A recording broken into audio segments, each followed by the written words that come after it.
ദൈവത്തിന്റെ നാമം വാഴ്ത്തപ്പെടുമാറാകട്ടെ. പരിശുദ്ധ ബാബ തിരുമനസ്, അഭിവന്യ പിതാക്കന്മാരെ, വന്യ കോർപ്പസ്കോപ്പാച്ചന്മാരെ, വന്യ വൈദിക ശ്രേഷ്ഠരെ, ശമാശന്മാരെ, വൈദിക വിദ്യാർത്ഥികൾ, കർത്താവിനാൽ ഏറ്റവും അനുഗ്രഹിക്കപ്പെട്ട വിശ്വാസികളുടെ സമൂഹമേ, 43 വർഷക്കാലം പരിശുദ്ധ സഭയെ നയിക്കുവാൻ തക്കവണ്ണം 6-ാം മാർത്തോമായുടെ കാലഘട്ടത്തിൽ ഈ പുണ്യഭൂമിക്ക് ഭാഗ്യം ലഭിച്ചപ്പോൾ അത് സഭയുടെ ചരിത്രത്തിൽ സുവർണലിപികളിൽ രേഖപ്പെടുത്തിയ അതുല്യമായിട്ടുള്ള ഒരു ചരിത്രരേഖയായി അവശേഷിക്കുന്നു.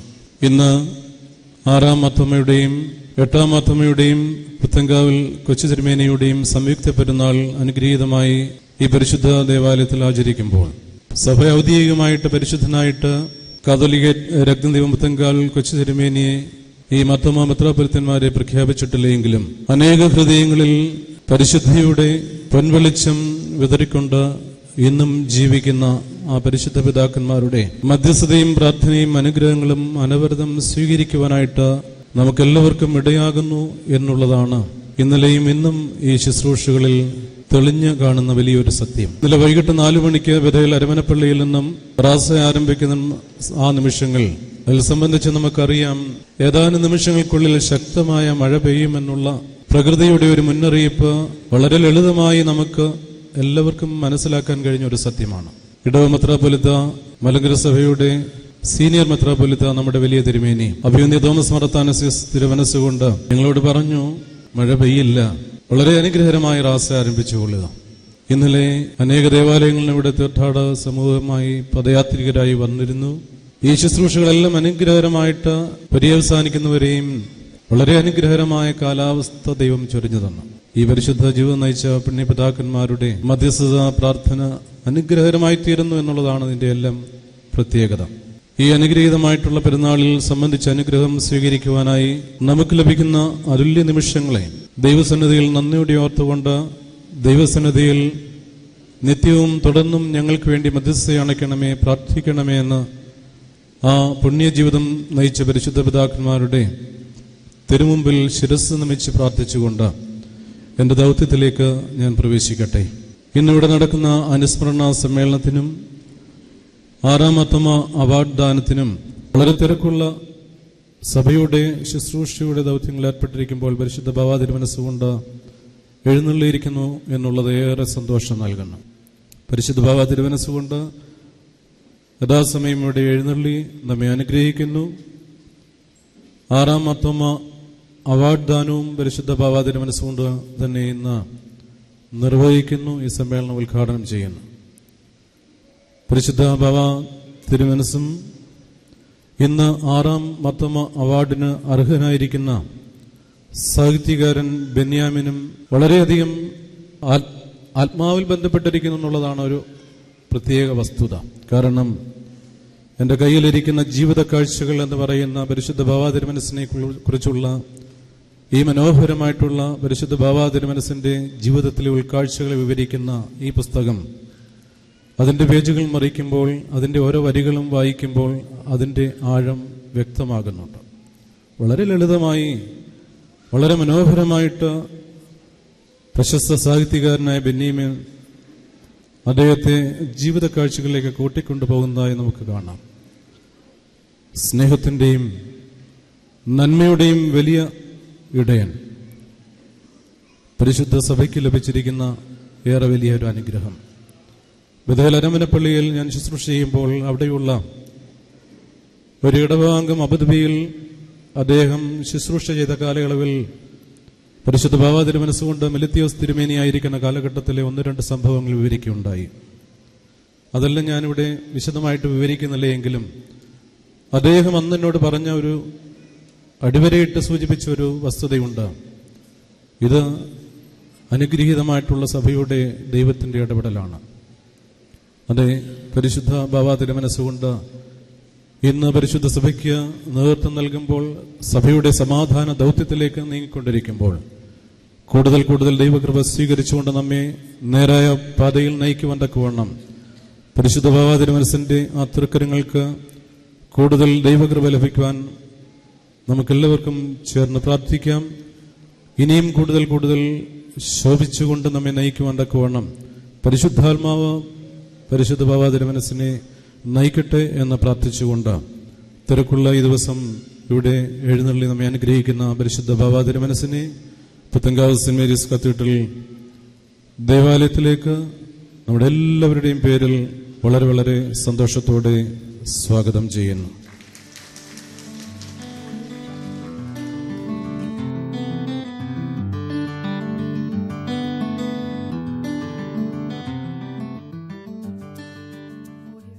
കുറേ വർഷങ്ങളായി ഏപ്രിൽ മാസം 17-ാം തീയതി പുത്തൻകാവ് ദേവാലയത്തിൻ്റെ അരുമ സന്താനവും മലങ്കര സഭയുടെ ഒരു വലിയ എല്ലാവരെയും ആകർഷിച്ച മേലധ്യക്ഷനായിരുന്ന പുത്തൻകാവിൽ കൊച്ചു തിരുമേനി ഗീവർഗീസ് മാർ പീലക്സിനോസ് തിരുമേനിയുടെ പെരുന്നാളും അതോടൊപ്പം തന്നെ ആ കാലഘട്ടത്തിലെ 210 വർഷങ്ങൾക്ക് മുൻപ് സഭയുടെ തലവൻ, ആദിയുടെ തലവൻ എന്ന പേരിൽ എല്ലാം അറിയപ്പെട്ട് ഈ കത്തീഡ്രലിലെ കൊച്ച് മുറിയിൽ സഭയുടെ ഭരണത്തിന് ചുക്കാൻ പിടിച്ച പരിശുദ്ധ 6-ാം മാർത്തോമ അഥവാ വലിയ മാർ ദിവന്നാസിയോസ് എന്ന പേരിൽ അറിയപ്പെടുന്ന ആ പിതാവിൻ്റെ നാമം ശാശ്വതീകരിക്കുവാൻ തക്കവണ്ണവും ഈ സമ്മേളനത്തിലെ ഒരു അവാർഡ് ദാനം നമ്മൾ ആരംഭിച്ചിട്ട് ഏതാനും വർഷങ്ങളായിട്ടുണ്ട് എന്നുള്ളതിൽ ഞങ്ങളെ അഭിനന്ദിക്കുന്നു. ഇവിടെ നിന്ന് നിങ്ങളെ കാണുമ്പോൾ ഒട്ടേറെ കാര്യങ്ങൾ മനസ്സിൽ ഉയർന്നുയർന്ന് വരുന്നുണ്ട്. പക്ഷേ സമയം അല്പം വൈകിപ്പോയിട്ടുണ്ട് എന്നാണ് എനിക്ക് തോന്നുന്നത്. അതുകൊണ്ട് ദീർഘമായ ഒരു ഉദ്ഘാടന പ്രസംഗം നിങ്ങൾ പ്രതീക്ഷിക്കുകയില്ല എന്ന് ഞാൻ കരുതട്ടെ. പ്രത്യേകിച്ച് ബെന്യാമിൻ്റെ വാക്കുകൾക്ക് ഏറെ പ്രാധാന്യമുണ്ട്. അത് കേൾക്കുവാൻ തക്കവണ്ണം മേൽപ്പട്ടക്കാരും പട്ടക്കാരും സദാസമയവും ജനങ്ങളോട് സംവേദനം ചെയ്യുന്നവരാണ്. അവരുടെ വാക്കുകളേക്കാൾ എത്രയോ പ്രാധാന്യമുള്ളതും മനസ്സിൽ തങ്ങി നിൽക്കാവുന്നതുമായ അതിശ്രേഷ്ഠമായ ആശയങ്ങളും ചിന്തകളും പ്രിയപ്പെട്ട ബെന്നിക്ക് നമ്മെ കേൾപ്പിക്കാൻ കഴിയും. ഒരുപക്ഷെ ഒരു വെറും സാധാരണക്കാരനെ പോലെ അദ്ദേഹത്തെ നമ്മൾ കാണുമ്പോഴും വിചാരലോകത്തിലും സാഹിത്യ ലോകത്തിലും അദ്ദേഹം അതികായനായ ഒരു വ്യക്തിത്വമാണ്. എന്നാൽ അങ്ങനെയുള്ള ഭാവങ്ങളോ രൂപങ്ങളോ പെരുമാറ്റങ്ങളോ ഒന്നും ബെന്നിയിൽ നമുക്ക് കാഴ്ചയ്ക്ക് തോന്നാനിടയില്ല എന്നാണ് എനിക്ക് തോന്നുന്നത്. വെറും സാധാരണക്കാരനെ പോലെ ജീവിക്കുകയും ഇടപഴകുകയും സംസാരിക്കുകയും ഒക്കെ ചെയ്യുന്ന ആ യുവ ഹൃദയത്തിൻ്റെ മനസ്സുകളിലൂടെ കടന്നു പോകുന്ന ഒട്ടേറെ ആശയങ്ങളുണ്ട്. ആ കാര്യങ്ങളൊക്കെ നമുക്ക് കേൾക്കാൻ ഇടയാകുന്നത് ഒരു അനുഗ്രഹമായിട്ട് ഞാൻ കാണുകയാണ്. 6-ാം മാർത്തോമായുടെ പേരിൽ ഒരു അവാർഡ് ദാനം ഇവിടെ വർഷങ്ങളായി നിങ്ങൾ സംഘടിപ്പിച്ചിട്ടുണ്ട്. തീർച്ചയായും അത് വളരെ അനുമോദനാർഹമായ ഒരു കാര്യമായിട്ട് തന്നെയാണ് ഞാൻ കാണുന്നത്. പക്ഷേ നമ്മൾ ഓർക്കേണ്ടത് പരിശുദ്ധനായ 6-ാം മാർത്തോമാ തിരുമേനി നമ്മൾ അങ്ങനെ വിളിക്കുമ്പോഴും അദ്ദേഹത്തിൻ്റെ ടൈറ്റിൽ മേൽവിലാസത്തിന് ഒരു വ്യതിയാനം ഉണ്ടായ ആ ഒരു നിമിഷം അത് നമ്മെ സംബന്ധിച്ചിടത്തോളം വേദനാജനകമാണ്. കൂനംകുരിശ് സത്യത്തെ അഥവാ ഉദയംപേർ സുന്നകദോസിന് ശേഷമുള്ള അതിനു മുൻപുണ്ടായിരുന്ന സഭയുടെ പഴമയും ചരിത്രവും എല്ലാം അഗ്നിക്കിരയാക്കിയ ശേഷം ഇവിടെ ഒരു പുതിയ സഭയുടെ ആരംഭം എന്ന നിലയിൽ ഒരു റോമാവൽക്കരണം നടന്നിട്ടുണ്ട്. ആ കാലഘട്ടത്തിലെ നമ്മുടെ കാരണവന്മാർ വിദേശ മേധാവിത്വത്തെ ഞങ്ങൾ അംഗീകരിക്കുന്നില്ല എന്ന് ഒരു കുരിശിന്മേൽ ആലാത്ത് കെട്ടി തൊട്ട് പ്രതിജ്ഞ ചെയ്തതാണല്ലോ കൂനംകുരിശ് സത്യം എന്ന് പറയുന്നത്. തുടർന്ന് സഭയുടെ തലവനെ താൽക്കാലികമായി തെരഞ്ഞെടുത്ത് തലവനായി പ്രഖ്യാപിക്കുകയാണ് ഒന്നാം മാർത്തോമ. പക്ഷെ അദ്ദേഹം പിന്നീട് ഒരു മേൽപ്പെട്ട സ്ഥാനിയായി തീരുന്നതൊക്കെ പിന്നീടാണെന്നും നമുക്കറിയാം.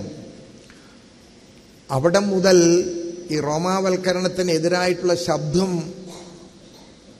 ഈ രാജ്യത്ത് അല്ലെങ്കിൽ അല്ലെങ്കിൽ നമ്മുടെ കേരളത്തിലെ ആരംഭിച്ചു. ഒന്നാം മാർത്തോമ, രണ്ടാം മാർത്തോമ, മൂന്നാം മാർത്തോമ, നാലാം മാർത്തോമ, അഞ്ചാം മാർത്തോമ, ആറാം മാർത്തോമയുടെ കാലം വന്നപ്പോഴേ ഈ മാർത്തോമ എന്ന പേര് തൂത്തുമായിച്ച് കളയുന്ന ഒരു കാലഘട്ടമായിരുന്നു പരിശുദ്ധ ആറാം മാർത്തോമ നേരിട്ട വലിയൊരു വൈഷമ്യം. അത് അദ്ദേഹം സന്തോഷത്തോടെ കൂടെ സ്വീകരിച്ചൊരു നാമമാണെന്ന് എനിക്ക് തോന്നുന്നില്ല. മാർത്തോമ എന്നുള്ള ആ നാമം ഇവിടെ അവശേഷിക്കരുത് എന്ന ഒരു കൗശലമോ തന്ത്രമോ ഭരണകൂടത്തിൽ നിന്നും മറ്റ് വിധത്തിലുമൊക്കെ അദ്ദേഹത്തിൽ അടിച്ചേൽപ്പിക്കപ്പെട്ടുകൊണ്ടപ്പോഴാണ് പേരിൻ്റെ സഭയുടെ പ്രധാന തലവൻ്റെ പേരിനോട് മാർത്തോമ എന്നുള്ള നാമം മുറിച്ചു മാറ്റുന്നത്. ആറാം മാർത്തോമ എന്ന് നമ്മൾ പറയുമ്പോഴും വലിയ മാർ ദിവന്നാസിയോസ് എന്ന പേരിലാണ് അദ്ദേഹം കൂടുതൽ അറിയപ്പെടുന്നത്, പ്രത്യേകിച്ച് ചരിത്രകാരന്മാർ. പിന്നീട് ആറാം മാർത്തോമ എന്നുള്ള പേരിന് പകരം ദിവന്നാസിയോസ് ഒന്നാമനായി, പിന്നീട് ദിവന്നാസിയോസ് രണ്ടാമനായി, പുലിക്കോട്ട് തിരുമേനി പഴയ സെമിനാരിയുടെ സ്ഥാപകൻ, അത് കഴിഞ്ഞ് ദിവന്നാസിയോസ് മൂന്നാമനായി, നാലാമനായി, അഞ്ചാമനായി, ആറാമനായി ഒട്ടശ്ശേരി തിരുമേനി. അങ്ങനെ മാർത്തോമ നാമം നിശേഷം മലങ്കര സഭയുടെ മേൽവിലാസത്തിൽ നിന്ന് തുടച്ചു നീക്കുന്നതിനെ ആദ്യം വളരെ വേദനയോടെ അത് നേരിട്ട ഒരു പിതാവ് ആറാം മാർത്തോമ. പിന്നീട് ആ നാമം ഈ സഭയുടെ മേൽവിലാസത്തിൽ തുന്നിച്ചേർത്തത് 1975 പരിശുദ്ധ വട്ടക്കുന്നേൽ ബാവ തിരുമേനിയാണ്. ഒരുപക്ഷെ ടൈറ്റിൽ അല്പം നീണ്ടുപോയെങ്കിലും പലപ്പോഴും ട്രെയിൻ ടിക്കറ്റ് ബുക്ക് ചെയ്യുമ്പോഴും ഫ്ലൈറ്റ് ടിക്കറ്റൊക്കെ ബുക്ക് ചെയ്യുമ്പോൾ മിസ്റ്റർ ബെസേലിയോസ് മാർത്തോമ പൗലൂസ് സെക്കൻഡ് എന്ന് എഴുതുമ്പോൾ അവർക്ക് പേര് ചോദിക്കുമ്പോൾ ഈ പേര് ഒരു കിലോമീറ്റർ നീളമുള്ളതായിട്ട് അവർക്ക് തോന്നുന്നു. അവരെ അല്പമൊക്കെ നെറ്റി ചുളിക്കാറുണ്ട്. നിങ്ങളുടെ പേരെന്താണ്? എൻ്റെ പേര് ഇതാണ് എന്ന് പറയുമ്പോൾ അപ്പോഴും ചിലപ്പോഴൊക്കെ അതിൻ്റെ തലയും വാലും വെട്ടിക്കളഞ്ഞ് അവരതിൽ നിന്ന് എന്തെങ്കിലും ഒരെണ്ണം മാത്രം എടുത്തെഴുതി പാസ്പോർട്ടും നോക്കി ID നോക്കി ടിക്കറ്റ് തരുന്ന രൂപമാണിപ്പോഴുള്ളത്. ഞാൻ പറഞ്ഞത് മാർത്തോമ നാമം ഇല്ലാതാകണമെന്ന് വിചാരിച്ചൊരു കാലഘട്ടമുണ്ടായിരുന്നു. ആ കാലഘട്ടത്തിൽ ഏറ്റവും അധികം യാതന അനുഭവിച്ചൊരു പിതാവാണ് ആറാം മാർത്തോമ. വലിയ മാർ ദിവന്നാസിയോസ് എന്നാണ് അദ്ദേഹത്തിന് പേരിട്ടത്. പിന്നീട് മാർത്തോമ എന്നുള്ള പേര് തന്നെ ഉപയോഗിക്കാൻ പാടില്ലാത്ത വിധം അങ്ങ് വ്യതിയാനങ്ങൾ ഉണ്ടാവുകയാണ്. പിന്നീട് 1975 വന്നപ്പോഴാണ് വട്ടശ്ശേരി തിരുമേനി ഒന്നാം കാതോലിക്കായ ഇവിടെ വാഴിക്കത്തക്കവണ്ണം 1912 അതിനെല്ലാ ത്യാഗങ്ങളും അനുഭവിച്ചു. ശരി, പക്ഷേ ഈ മാർത്തോമ എന്ന പേര് പിന്നീട് തുന്നിച്ചേർത്തത് ബെസേലിയോസ് മാത്രമേ കാതോലിക്ക സ്ഥാനത്ത് വരുന്നുണ്ടായിരുന്നുള്ളൂ. അത് ഇപ്പോഴും തുടരുന്നു. പക്ഷേ ഈ നാമം വീണ്ടും തുന്നിച്ചേർക്കുന്നത് പരിശുദ്ധ വട്ടക്കുന്നേൽ ബാവ തിരുമേനിയാണ്. ഈ മാർത്തോമ നാമം ചേർത്ത് എഴുതുന്നത് എന്ന് നാം പ്രത്യേകം ഓർക്കുക. ആ നാമത്തിന് ഒരു രാജകീയ വിളംബരം പോലെയാണ് ഭാരതത്തിൻ്റെ അത്യുന്നത നീതിപീഠം ഈ മേൽവിലാസം അംഗീകരിച്ചുകൊണ്ട് വിധിന്യായം പുറപ്പെടുവിച്ചിട്ടുള്ളത് എന്നും നാം പ്രത്യേകമായിട്ട് ഓർക്കണം. അവിടെ വ്യക്തിയല്ല, സ്ഥാനമാണ് അതിൻ്റെ ഏറ്റവും വലിയ കേന്ദ്ര ബിന്ദു എന്ന് തന്നെയാണ് എൻ്റെ ബോധ്യം. അതുപോലെ തന്നെ കാതോലിക്കേറ്റിന് വേണ്ടി ജീവിക്കുകയും സംസാരിക്കുകയും അതിനുവേണ്ടി സ്വജീവൻ ബലിയർപ്പിക്കപ്പെട്ടാലും തരക്കേടില്ല എന്ന നിലയിൽ സഭയെ ഒന്നായി കണ്ട് ജീവിച്ച് ഒരു പോരാളിയെ പോലെ ജനങ്ങളോട് സംവേദനം ചെയ്തൊരു പിതാവാണ് പുത്തൻകാവിൽ കൊച്ചു തിരുമേനി എന്നുള്ളത്. അത് ഞാൻ പറയാതെ നിങ്ങൾക്കറിയാം. അന്ന് കോട്ടയം വിട്ട് കഴിഞ്ഞാൽ പിന്നെ വടക്കോട്ട് എവിടെ ചെന്നാലും പരിശുദ്ധ പാത്രിയർക്കീസ് ബാവ തിരുമേനിയുടെ സ്വാധീനമുള്ള ഇടവകകളും വൈദികരും ദേവാലയങ്ങളും മാത്രമേ ഉള്ളൂ. പിന്നെ ഒരു ചെറിയ തുരുത്ത് എന്ന നിലയിൽ മാത്രമാണ് കുന്നംകുളം. ആ തുരുത്ത് അവിടെ ഉണ്ടാകാനുള്ള കാരണം പുലിക്കോട്ടിൽ തിരുമേനി, വട്ടശ്ശേരിയിൽ തിരുമേനി ആ വിധത്തിൽ ഉള്ളൊരു ബന്ധം കാത്തു സൂക്ഷിക്കാൻ തക്കവണ്ണം കോനാട്ടെ മാത്തൻമൽപ്പാൻ്റെ സ്വാധീനം തൃശ്ശൂർ വരെ ഉണ്ടായുള്ളൂ. കുന്നംകുളത്തേക്ക് പ്രവേശിക്കാൻ ഇടയായില്ല. അപ്പോൾ പുത്തൻകാവിൽ കൊച്ചു തിരുമേനി എല്ലാ വർഷവും കോട്ടയത്ത് നിന്ന് അല്ലെങ്കിൽ പുത്തൻകാവിൽ നിന്ന് കുന്നംകുളം വരെ യാത്ര ചെയ്ത് അവിടെ വന്ന് ഒരാഴ്ചക്കാലം എല്ലാ വർഷവും താമസിച്ച് കാതോലിക്കേറ്റിനു വേണ്ടി പോരാടുന്ന സാധാരണക്കാർക്ക് ലളിതമായി മനസ്സിലാക്കാവുന്ന വിധത്തിലെ പ്രസംഗിച്ചാണ് അദ്ദേഹത്തിൻ്റെ അന്ത്യ നിമിഷങ്ങൾ ഉണ്ടായത് എന്ന് ഞാൻ പറയാതെ അറിയാം. അപ്പോൾ എത്രയോ പിതാക്കന്മാരെ ഈ സഭയുടെ അസ്തിത്വത്തിന് വേണ്ടി, സ്വത്തിനു വേണ്ടിയോ ഒന്നുമല്ല, സ്വത്വത്തിനു വേണ്ടി അവരെ മനസ്സ് എന്തുമാത്രം വേദനിച്ചിട്ടുണ്ട്, യാതനകൾ അനുഭവിച്ചിട്ടുണ്ട്. പുത്തൻകാവിൽ കൊച്ചു തിരുമേനിക്ക് മാത്രമാണ് കാതോലിക്കേറ്റിൻ്റെ പേരിലൊരു വിദ്യാഭ്യാസ സ്ഥാപനം തുടങ്ങുന്നത്. വേറെ ആർക്കും അത് തോന്നിയില്ല. അപ്പോൾ ഈ കാതോലിക്കേറ്റ് എന്ന ആ സ്ഥാപനത്തെ നെഞ്ചിലേറ്റി പ്രസംഗിച്ച് ജീവൻ വെടിഞ്ഞ ഒരു പിതാവാണ് പുത്തൻകാവിലെ കൊച്ചു തിരുമേനി. അത് തിരുമേനിയെ ഒന്ന് കണ്ടിട്ടുണ്ട് ഇല്ലയോ എന്നൊരു മങ്ങിയ ഓർമ്മ മാത്രമേ എനിക്കുള്ളൂ. എങ്കിൽ പോലും ആ നാമം സാധാരണക്കാരുടെ മനസ്സുകളിലെ ഒരു ഹരമാണ്, ഒരു ലഹരിയാണ്. ആ പിതാവിൻ്റെ ഓർമ്മ പെരുന്നാളും കൂടിയാണല്ലോ ഇത്. ഞാൻ വാക്കുകൾ ദീർഘിപ്പിക്കുന്നില്ല. ഈ രണ്ട് വിധത്തിൽ ഈ ആറാം മാർത്തോമായുടെ നാമം ശാശ്വതീകരിക്കപ്പെടുന്നത് ഒരു പ്രത്യേക ജംഗ്ഷനിൽ വെച്ചാണ്. മാർത്തോമാ നാമത്തെ ചുട്ടരിക്കുവാനുള്ള ഒരു ശ്രമത്തിൻ്റെ ബലിയാടായ ഒരു പിതാവ് എന്നുള്ള നിലയിലെ ആറാം മാർത്തോമായെ നമ്മൾ കാണുകയും അതേസമയം കാതോലിക്കേറ്റിന് വേണ്ടി സ്വന്തം ജീവൻ അന്ത്യനിമിഷം അവസാനം വരെ പോരാടിയ ഒരു പിതാവാണ് പുത്തൻകാവിലെ കൊച്ചു തിരുമേനി. വടക്കെന്നോ തെക്കെന്നോ കിഴക്കെന്നോ പടിഞ്ഞാറ് എന്നോ വ്യത്യാസമില്ലാതെ ഈ മുഴുവൻ മലങ്കര സഭയെ ഒരൊറ്റ ശരീരമായി കണ്ട്, ഒരൊറ്റ ആൾരൂപമായി കണ്ട്, അതിന് യാതൊരു വ്യത്യാസവും. ഇപ്പോൾ 30 ഭദ്രാസനം നമുക്കുണ്ട്. ചെങ്ങന്നൂർ ഭദ്രാസനത്തിൽ എന്തൊക്കെ നടക്കുന്നു എന്ന് എനിക്ക് അറിയേണ്ടതില്ല. എൻ്റെ സ്ഥാനത്തിനനുസരിച്ച് അറിയണം. എങ്കിൽ പോലും ഓരോ ഭദ്രാസനവും ഇങ്ങനെ വെട്ടിക്കഷ്ണമാക്കിയപ്പോൾ അങ്ങേ ഭദ്രാസനത്തിൽ എന്തെങ്കിലും അപകടമുണ്ടോ എന്ന് അന്വേഷിക്കാൻ അവിടുത്തെ മെത്രാപ്പോലീത്ത മാത്രമേ താല്പര്യമെടുക്കാറുള്ളൂ. അതാണ് ഇന്നത്തെ അവസ്ഥ. പക്ഷെ പുത്തൻകാവിലെ കൊച്ചു തിരുമേനിയുടെ കാലത്ത് അതല്ല. അന്ന് മെത്രാപ്പോലീത്തന്മാർ അനവധി ഉണ്ടെങ്കിലും ഒരു ഹോളിസ്റ്റിക് അപ്രോച്ച് തിരുമേനിക്കുണ്ടായിരുന്നു. കുന്നംകുളംകാരനെന്നോ കൊല്ലംകാരനെന്നോ അല്ലെന്നുണ്ടെങ്കിൽ വേറെ ഏതെങ്കിലും സ്ഥലത്തുള്ള വ്യക്തിയെന്നോ എന്നൊന്നും ആയിരുന്നില്ല തിരുമേനിയുടെ സങ്കല്പങ്ങൾ. കാതോലിക്കേറ്റിൻ്റെ കീഴിൽ, അതുകൊണ്ട് തന്നെയാണ് അദ്ദേഹത്തിന് കാതോലിക്കേറ്റ് രത്നദീപം എന്നുള്ള നാമം മലങ്കര സഭ നൽകി അദ്ദേഹത്തെ ആദരിച്ചത്. ഞാൻ വാക്കുകൾ അവസാനിപ്പിക്കട്ടെ, കാരണം ഇത് എത്ര പറഞ്ഞാലും തീരാവുന്ന ഒന്നാണെന്ന് എനിക്ക് തോന്നുന്നില്ല. ഇപ്പോൾ നിയമം കൊണ്ട് ശരിയേത് തെറ്റേത് എന്ന് പ്രഖ്യാപിച്ചു കഴിഞ്ഞു. ഇതേവരെ അവ്യക്തതകളുണ്ടായിരുന്നു.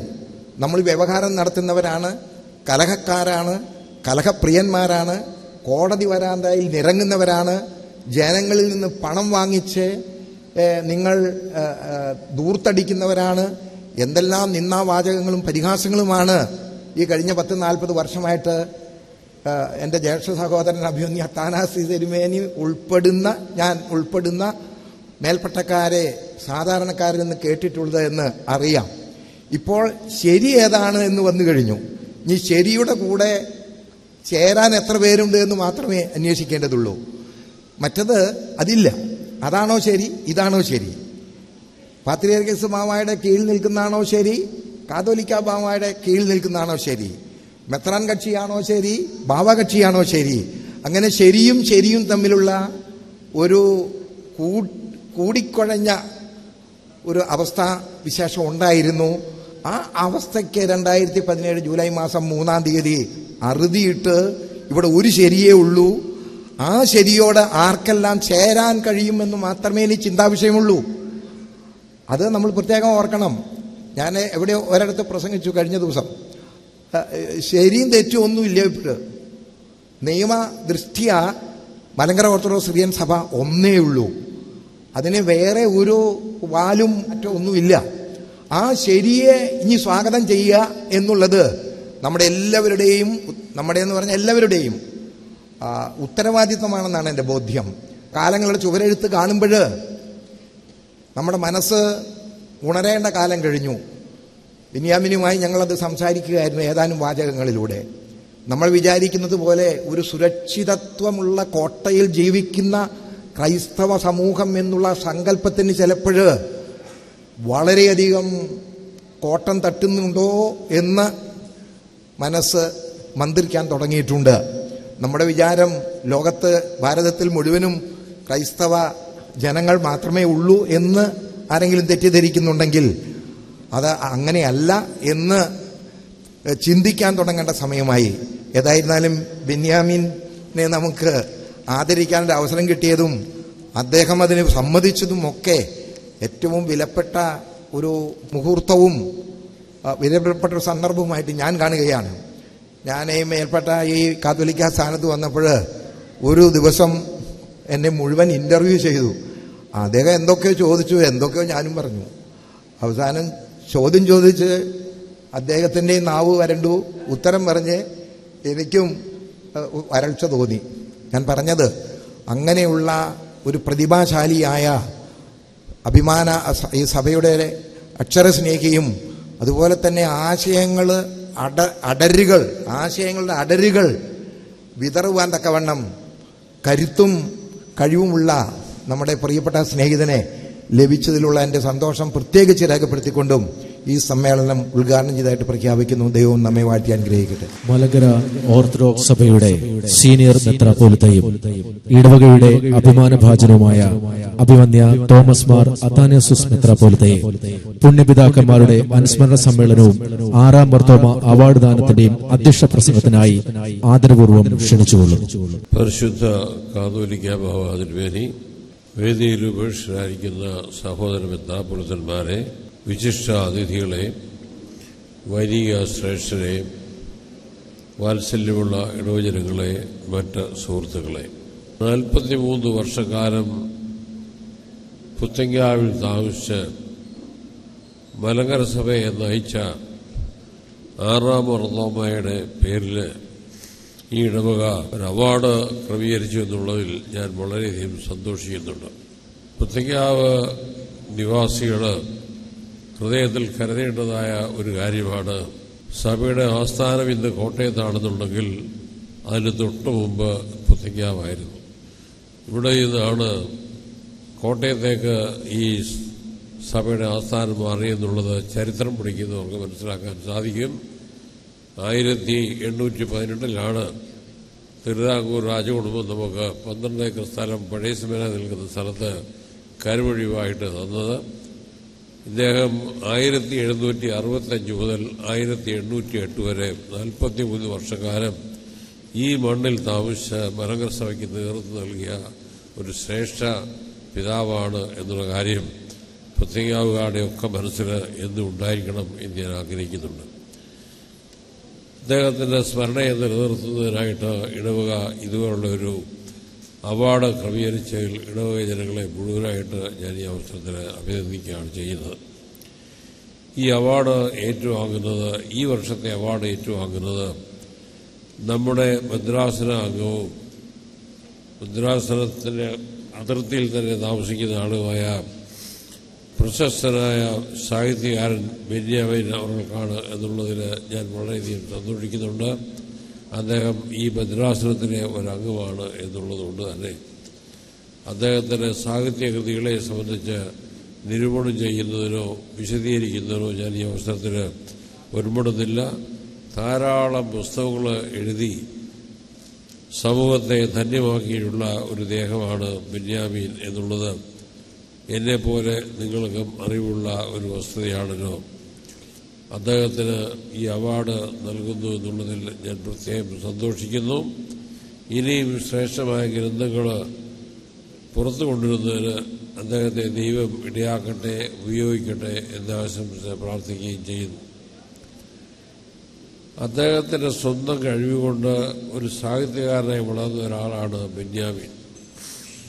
ഈ അവസരത്തിൽ സഭയോട് മുഴുവനായിട്ട് എനിക്ക് ഓർമ്മിപ്പിക്കുവാനായിട്ടുള്ളത്, ഇങ്ങനെ കഴിവുള്ളതായ വ്യക്തികളെ വളർത്തിക്കൊണ്ടുവരുന്നതിന് സഭ എന്ത് ചെയ്തു എന്നുള്ളൊരു ചോദ്യമാണ്. ഓരോ ശിശുവും ഈ ലോകത്തിൽ ജനിക്കുന്ന അവസരത്തിൽ ഈശ്വരൻ ചില പ്രത്യേക സിദ്ധികൾ കൊടുത്താണ് അവരെ ഈ ലോകത്തിലേക്ക് പറഞ്ഞയക്കുന്നത്. അതെന്താണെന്ന് കണ്ടുപിടിച്ച് അതിൻ്റെ പൂർണ്ണ വളർച്ചയിൽ അവരെ എത്തിക്കുക എന്ന് പറയുന്നതാണ് വിദ്യാഭ്യാസം. പണ്ട് നമ്മൾ എഡ്യൂക്കേഷൻ എന്ന് പറഞ്ഞതിന് പകരം ഇപ്പോൾ ഉപയോഗിക്കുന്ന പദം ഹ്യൂമൻ റിസോഴ്സസ് എംപവർമെൻ്റ് എന്നാണ്. ഓരോ മാനവശേഷി വികസനം ഓരോ ശിശുവിനും ലഭിച്ചിട്ടുള്ള പ്രത്യേക സിദ്ധികൾ എന്താണോ അത് കണ്ടുപിടിച്ച് അതിനെ പ്രോത്സാഹിപ്പിക്കുന്നതിനായിട്ടുള്ളൊരു ശ്രമം സമൂഹം മുഴുവനായിട്ട് നടത്തണം എന്ന് വിശ്വസിക്കുകയും ചിന്തിക്കുകയും പ്രവർത്തിക്കുകയും ചെയ്യുന്ന ഒരാളാണ് ഞാനെന്ന് ഇതിനോട് ചേർത്ത് ഞാൻ ഓർമ്മിക്കുകയാണ് ചെയ്യുന്നത്. ഞാൻ എപ്പോഴും ഓർക്കുന്നതായ എൻ്റെ ഒരു അനുഭവം, ബറോഡയിലുള്ള എൻ്റെ സ്കൂളുകളിലെല്ലാം തന്നെയും മോർണിംഗ് അസംബ്ലിയിൽ വിദ്യാർത്ഥികളിൽ ആരെങ്കിലും ഒരാൾ വന്ന് 2 മിനിറ്റ് ഒരു ചെറിയ പ്രസംഗം പറയും. അതിന് പേരിട്ടത് ഞാൻ തന്നെയാണ്, പോസ്റ്റ് പ്രെയർ ടോക്ക്. പ്രാർത്ഥന കഴിഞ്ഞിട്ടുള്ള ഒരു ടോക്കാണ് ഇതിനുകൊണ്ട് ഞാനാണ് പേരിട്ടത് പോസ്റ്റ് പ്രെയർ ടോക്ക്. ഒരു ദിവസം ഞാൻ മിത്രാപുരത്തായതിനു ശേഷം അസംബ്ലി ഏരിയയിൽ കൂടെ കടന്നു പോകുന്ന അവസരത്തിൽ ഒരു മലയാളി പെൺകുട്ടി മിസ് മേനൻ അവളെ ഒരു കവിത വായിച്ചുകൊണ്ടിരിക്കുകയാണ് ഈ പോസ്റ്റ് പ്രെയർ ടോക്കിൽ. ഞാൻ 1 മിനിറ്റ് അവിടെ നിന്നൊന്ന് കേട്ടപ്പോൾ അതിനകത്ത് അല്പം സബ്സ്റ്റൻസ് ഉള്ള ഒരു കവിതയാണെന്ന് എനിക്ക് തോന്നി.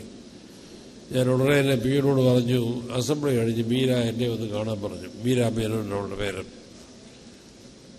അവളെൻ്റെ ഓഫീസിൽ വന്നു. ഞാൻ അവളോട് ചോദിച്ചു, Meera, did you compose these poem or you have Covid from somewhere? ആ അഭിമാനവും എന്നോട് പറഞ്ഞു, father, I have compose these. ഞാൻ ലെറ്റ് മീ സീ ദാറ്റ്. ഞാനത് വാങ്ങിച്ച് നോക്കിയ അവസരത്തിൽ എനിക്ക് തന്നെ തന്നെ അഭിമാനം തോന്നി. അതിൻ്റെ ടൈറ്റിലാണ്, കവിതയുടെ ടൈറ്റിലാണ് എവൈക്ക് യങ് ഇന്ത്യൻസ്.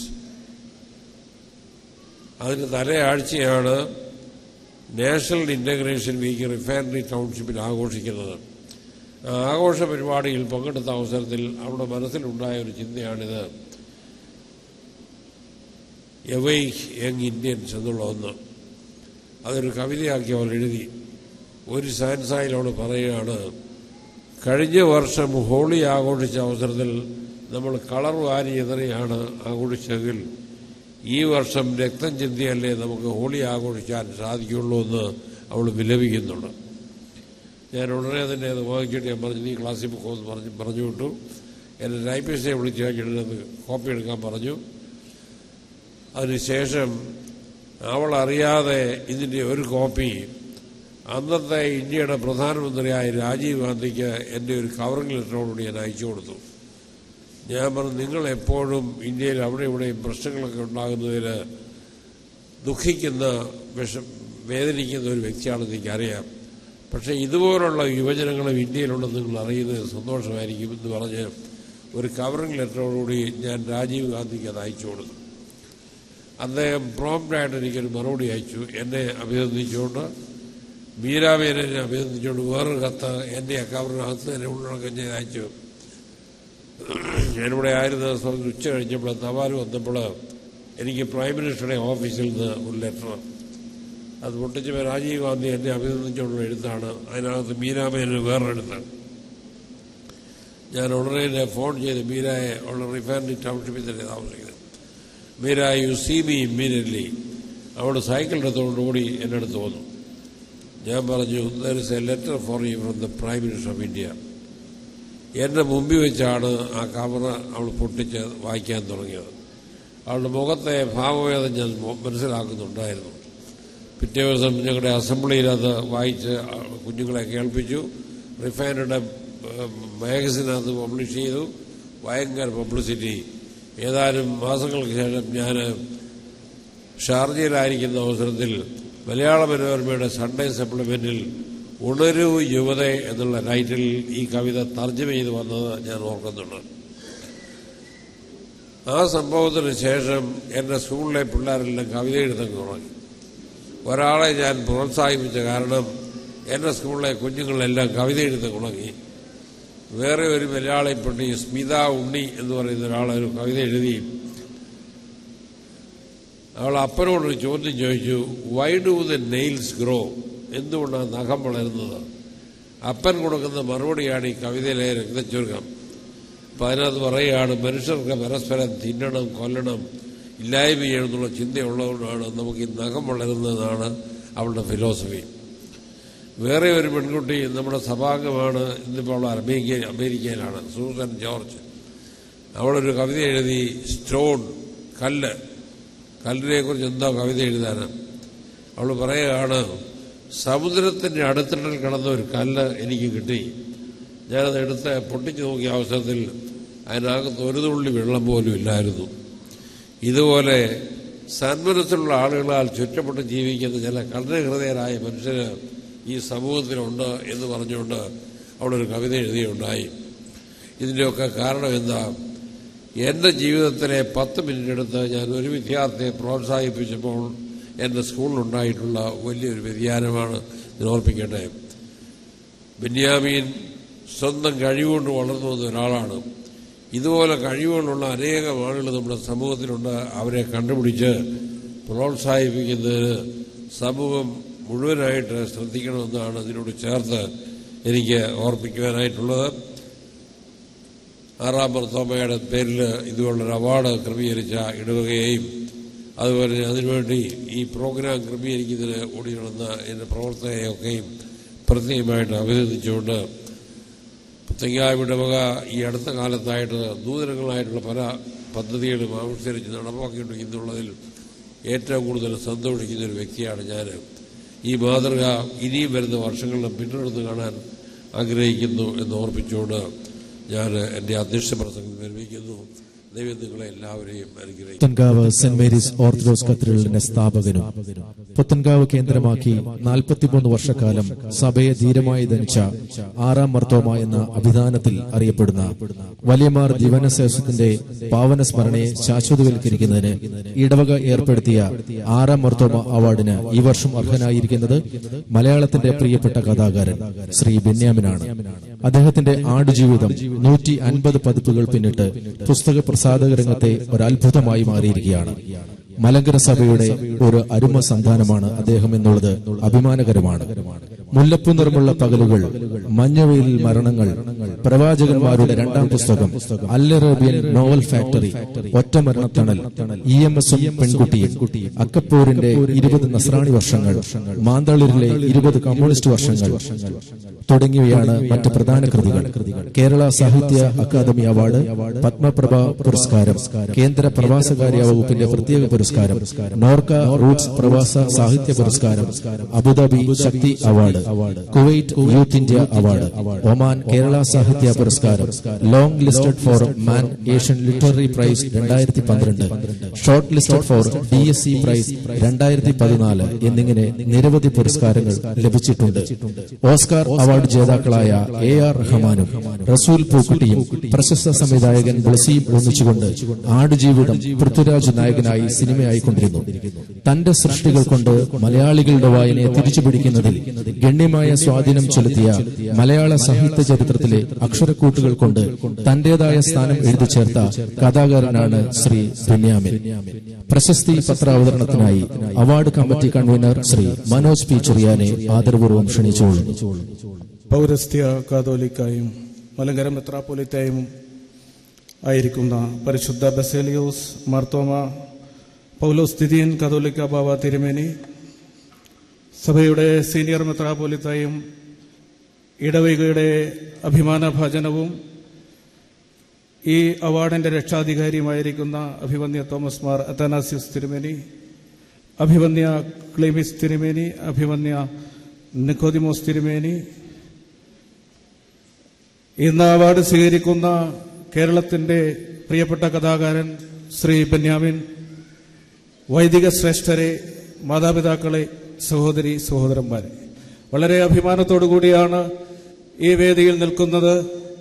ഈ ഇടവകയുടെ സ്ഥാപകനായിരിക്കുന്ന മലങ്കര ഓർത്തഡോക്സ് സഭയെ പ്രതിസന്ധിയുടെ കാലഘട്ടങ്ങളിൽ നയിച്ച ആറാം മാർത്തോമായുടെ പേരിലുള്ള ഈ അവാർഡ് ഉചിതമായ കരങ്ങളിലേക്ക് എത്തിച്ചേരുകയാണ്. ഒരു എഴുത്തുകാരന്റെ പുസ്തകം വായനക്കാരന്റെ മനസ്സിന്റെ ഉള്ളിലേക്ക് കടന്നു ചെല്ലുമ്പോൾ,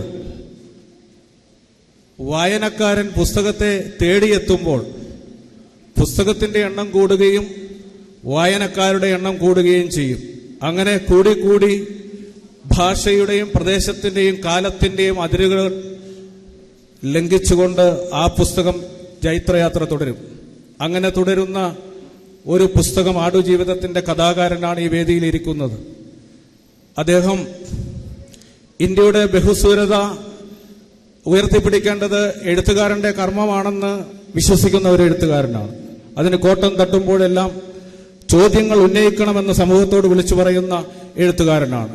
പരിശുദ്ധ ബാബ തിരുമേനിയുടെയും ഏവരുടെയും അനുവാദത്തോടുകൂടി പ്രശംസാപത്രം അവതരിപ്പിക്കുന്നു.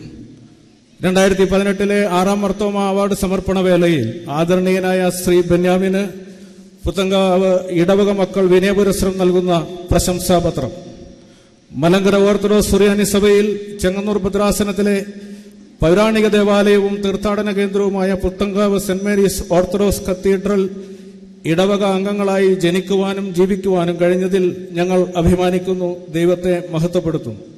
വ്യത്യസ്ത കാലഘട്ടങ്ങളിൽ പ്രകാശ ഗോപുരങ്ങളായി മലങ്കര സഭയെ നയിച്ച ആറാം മാർത്തോമ, എട്ടാം മാർത്തോമ എന്നീ മലങ്കര മെത്രാപ്പൊലീത്തന്മാരും കാതോലിക്കേറ്റ് രത്നദീപം പുണ്യശ്ലോകനായ പുത്തങ്കാവിൽ കൊച്ചുതിരുമേനിയും അന്ത്യവിശ്രമം കൊള്ളുന്ന മലങ്കര സഭയുടെ ഇടവക പള്ളിയാണ് ഇതെന്നുള്ളതുകൊണ്ടും ഞങ്ങളുടെ ഇടവക ധന്യമാണ്.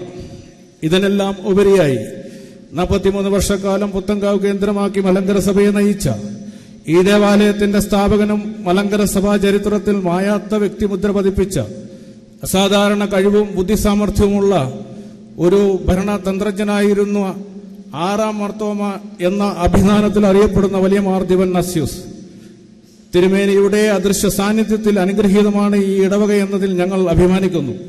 വിശുദ്ധ വേദപുസ്തകം മലയാളത്തിലേക്ക് വിവർത്തനം ചെയ്യുവാൻ ആരംഭമിട്ട ജീവകാരുണ്യ പ്രവർത്തനങ്ങൾക്ക് സഭ മുന്നിട്ടിറങ്ങണമെന്ന ലക്ഷ്യം മുന്നിൽ കണ്ട് 3000 പൂവരാഹൻ ബ്രിട്ടീഷ് ഈസ്റ്റ് ഇന്ത്യ കമ്പനിയിൽ സ്ഥിര നിക്ഷേപമിട്ട ക്രാന്തദർശിയായ ആ പുണ്യപിതാവിന്റെ പാവന സ്മരണയെ ശാശ്വതവൽക്കരിക്കുന്നതിന് ഭാരതത്തിന്റെ സാമുദായിക, സാംസ്കാരിക, സാമൂഹിക മണ്ഡലങ്ങളിൽ തനതായ വ്യക്തിമുദ്ര പതിപ്പിച്ചിട്ടുള്ള ഒരു കേരളീയനായ വ്യക്തിക്കായി ഈ ഇടവക ഏർപ്പെടുത്തിയ അവാർഡാണ് ആറാം മാർത്തോമ അവാർഡ്. തന്റെ നിലപാടുകൾ ജീവിതത്തിലും എഴുത്തിലും അവതരിപ്പിക്കുന്നതിലും പ്രതിഫലിപ്പിക്കുന്നതിലും ശ്രീ ബെന്യാമിൻ കാണിക്കുന്ന സത്യസന്ധത എടുത്തു പറയേണ്ടതാണ്. അക്ഷരക്കൂട്ടുകൾ കൊണ്ട് വായനയുടെയും ചിന്തയുടെയും ഒരു വലിയ ലോകം തന്റെ എഴുത്തിന്റെ പണിപ്പുരയിലൂടെ അദ്ദേഹം സൃഷ്ടിച്ചെടുത്തു. ക്രൈസ്തവ സാക്ഷ്യം എഴുത്തിലൂടെ മാത്രമല്ല പ്രഭാഷണങ്ങളിലൂടെയും അദ്ദേഹം പൊതുസമൂഹത്തിൽ പങ്കുവച്ചു വരുന്നത് മലങ്കര ഓർത്തഡോക്സ് സഭയെ സംബന്ധിച്ചിടത്തോളം അഭിമാനകരമാണ്. അദ്ദേഹത്തിന്റെ ആടുജീവിതം എന്ന നോവൽ മലയാളികൾക്ക് മാത്രമല്ല ഭാരതീയർക്ക് തന്നെ അഭിമാനിക്കത്തക്ക വിധത്തിൽ ലോകഭാഷകളിൽ ശ്രദ്ധേയമാണ്. 150 പതിപ്പുകൾ പിന്നിട്ട് പുസ്തക പ്രസാധക രംഗത്തെ ഒരു അത്ഭുതമായി കൃതി മാറി. കേരളീയ ജീവിതത്തിന്റെ അതിരുകളെ മറികടന്ന് ഭൂഗോള വായനയിലേക്കും അന്താരാഷ്ട്ര വേദികളിലേക്കും ആടുജീവിതം കടന്നു വന്നു. വിവിധ സർവകലാശാലകളിലെ പാഠ്യവിഷയമായ ഈ കൃതിയുടെ ഇംഗ്ലീഷ് പതിപ്പ് ലോകപ്രശസ്ത പുസ്തക പ്രസാധകരായ പെൻഗ്വിൻ പുറത്തിറക്കി എന്നുള്ളത് ലോക സാഹിത്യ രംഗത്തെ അങ്ങേക്കുള്ള സ്വീകാര്യതയായി ഞങ്ങൾ തിരിച്ചറിയുന്നു. മലയാള സാഹിത്യത്തിന് മുതൽക്കൂട്ടാകുന്ന വായനയുടെ മുല്ലപ്പൂ നിറമുള്ള പകലുകളിലേക്ക് നയിക്കുന്ന നിരവധി കൃതികൾ അങ്ങയുടേതായിട്ടുണ്ട്. വായന ശുഷ്കിച്ചു എന്നുള്ള ആകുലത നിറഞ്ഞ കാലഘട്ടത്തിൽ തന്റെ കൃതികൾ കൊണ്ട് അസംഖ്യം വായനക്കാരെ സൃഷ്ടിക്കുന്ന ഒറ്റ മരത്തണലാകുവാൻ അങ്ങേക്ക് കഴിഞ്ഞിട്ടുണ്ടെന്ന് ഞങ്ങൾ മനസ്സിലാക്കുന്നു. മലയാള സാഹിത്യത്തിൽ അക്ഷരങ്ങൾ കൊണ്ട് തന്റേതായ സ്ഥാനം എഴുതിച്ചേർത്ത കേരളീയന്റെ ജീവിതം, വായനാ ചിന്തകൾ എന്നിവയെക്കുറിച്ചുള്ള വീണ്ടു വിചാരങ്ങളിലേക്ക് ആനയിച്ച എഴുത്തൊരു നിയോഗമായി മാറി വായനയുടെ പുതിയ പ്രലോഭനങ്ങൾ സൃഷ്ടിക്കുവാൻ കഴിഞ്ഞ മലങ്കര സഭയുടെ അഭിമാനമായ ശ്രീ ബെന്യാമിന്റെ കരങ്ങളിലേക്ക് Puthenkavu saint Mary's Orthodox cathedral ഇടവകയുടെ ഈ വർഷത്തെ 6ാം മർത്തോമ അവാർഡ് അത്യാദരവോടുകൂടിയും നിറഞ്ഞ ചാരിതാർത്ഥ്യത്തോടുകൂടിയും സന്തോഷപൂർവ്വം സമർപ്പിച്ചുകൊള്ളുന്നു. ഇന്ന് മനോരമ മ്യൂസിക് ഇറക്കിയിരിക്കുന്ന നമ്മുടെ സിഡിയിലെ KS ചിത്ര പാടി ശ്രീ OS ഉണ്ണികൃഷ്ണൻ രചിച്ച ഒരു ഗാനം ഇപ്പോൾ നിമിഷ നമ്മൾക്ക് വേണ്ടി ആലപിക്കുന്നു.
ദീർഘമായി സംസാരിക്കുന്നത് ഉചിതമല്ല എന്ന് എനിക്കറിയാം.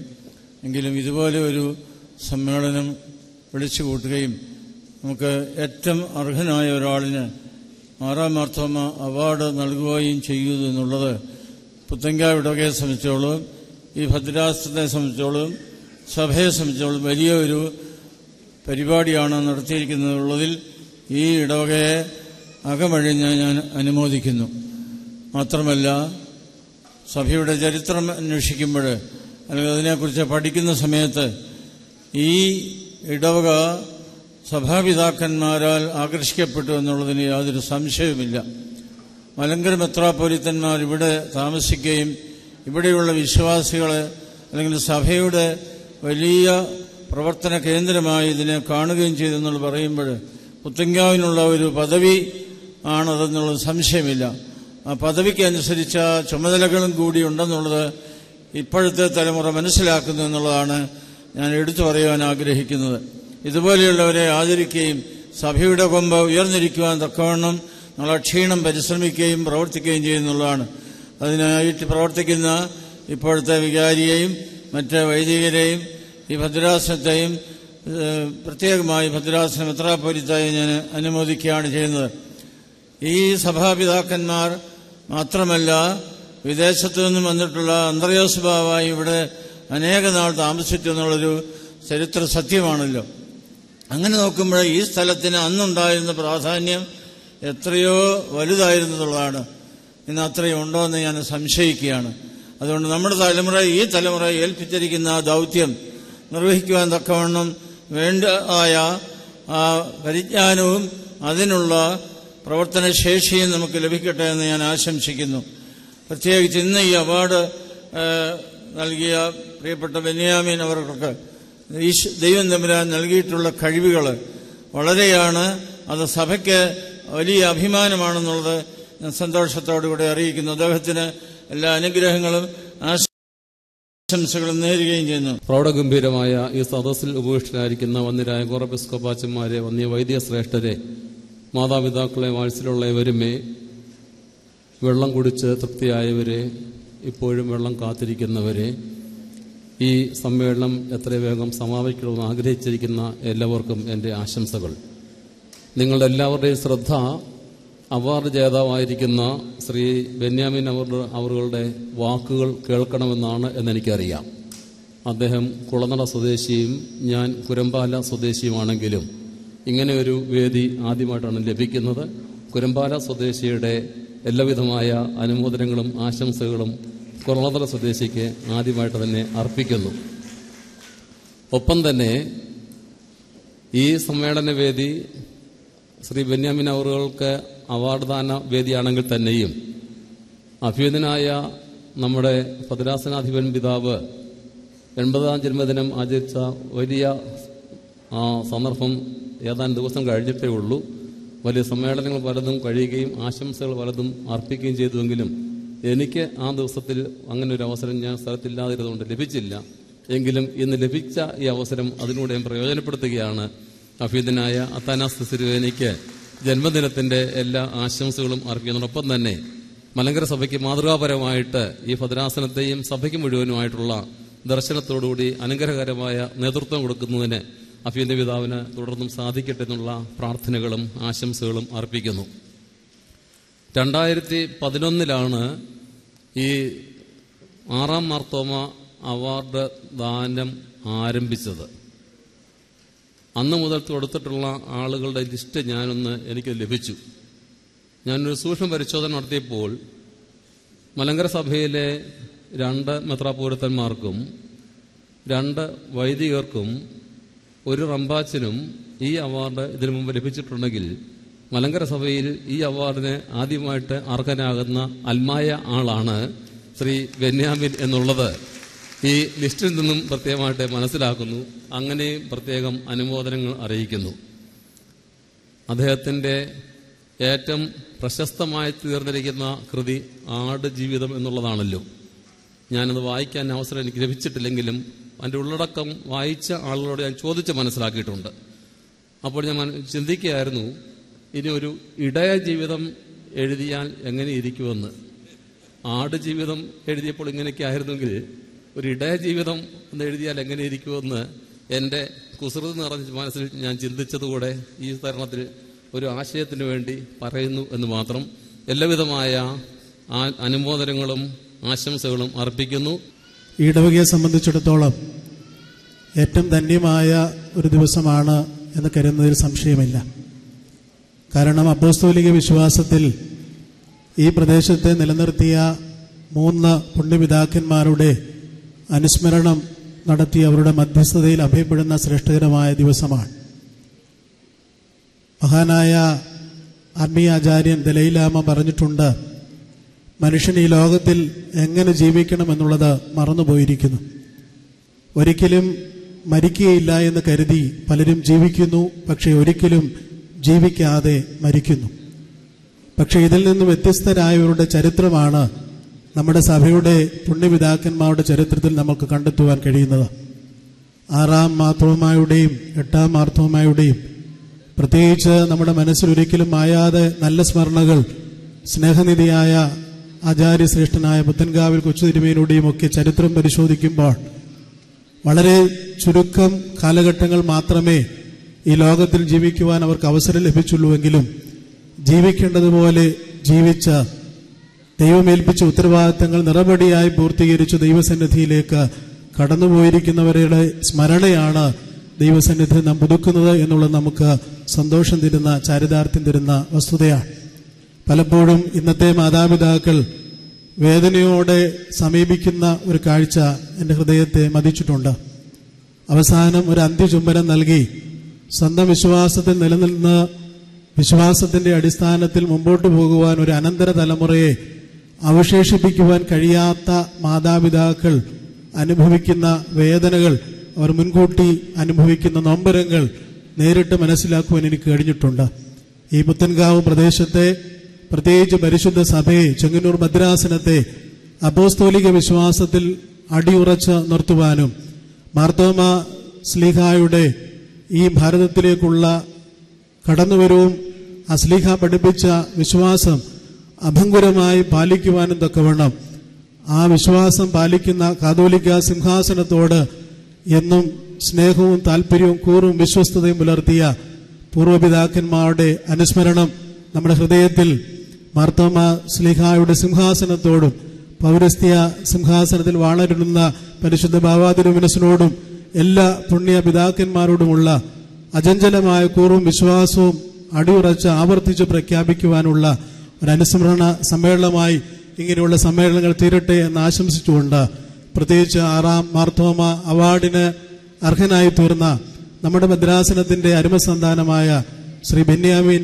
അവർക്ക് എല്ലാവിധമായ അനുമോദനങ്ങളും നന്മകളും നേർന്നുകൊണ്ട് അക്ഷരത്തിന്റെ ആത്മാവ് കൊണ്ട് ഹൃദയത്തെ പ്രോജ്വലിപ്പിക്കുവാൻ അദ്ദേഹത്തിന്റെ കൃതികൾക്ക് തുടർന്നും സാധ്യമാകട്ടെ എന്ന് പ്രാർത്ഥിച്ചുകൊണ്ട് എന്റെ ആശംസാ പ്രസംഗത്തിൽ നിന്ന് വിരമിക്കുന്നു. ദൈവം നമ്മെ അനുഗ്രഹിക്കട്ടെ.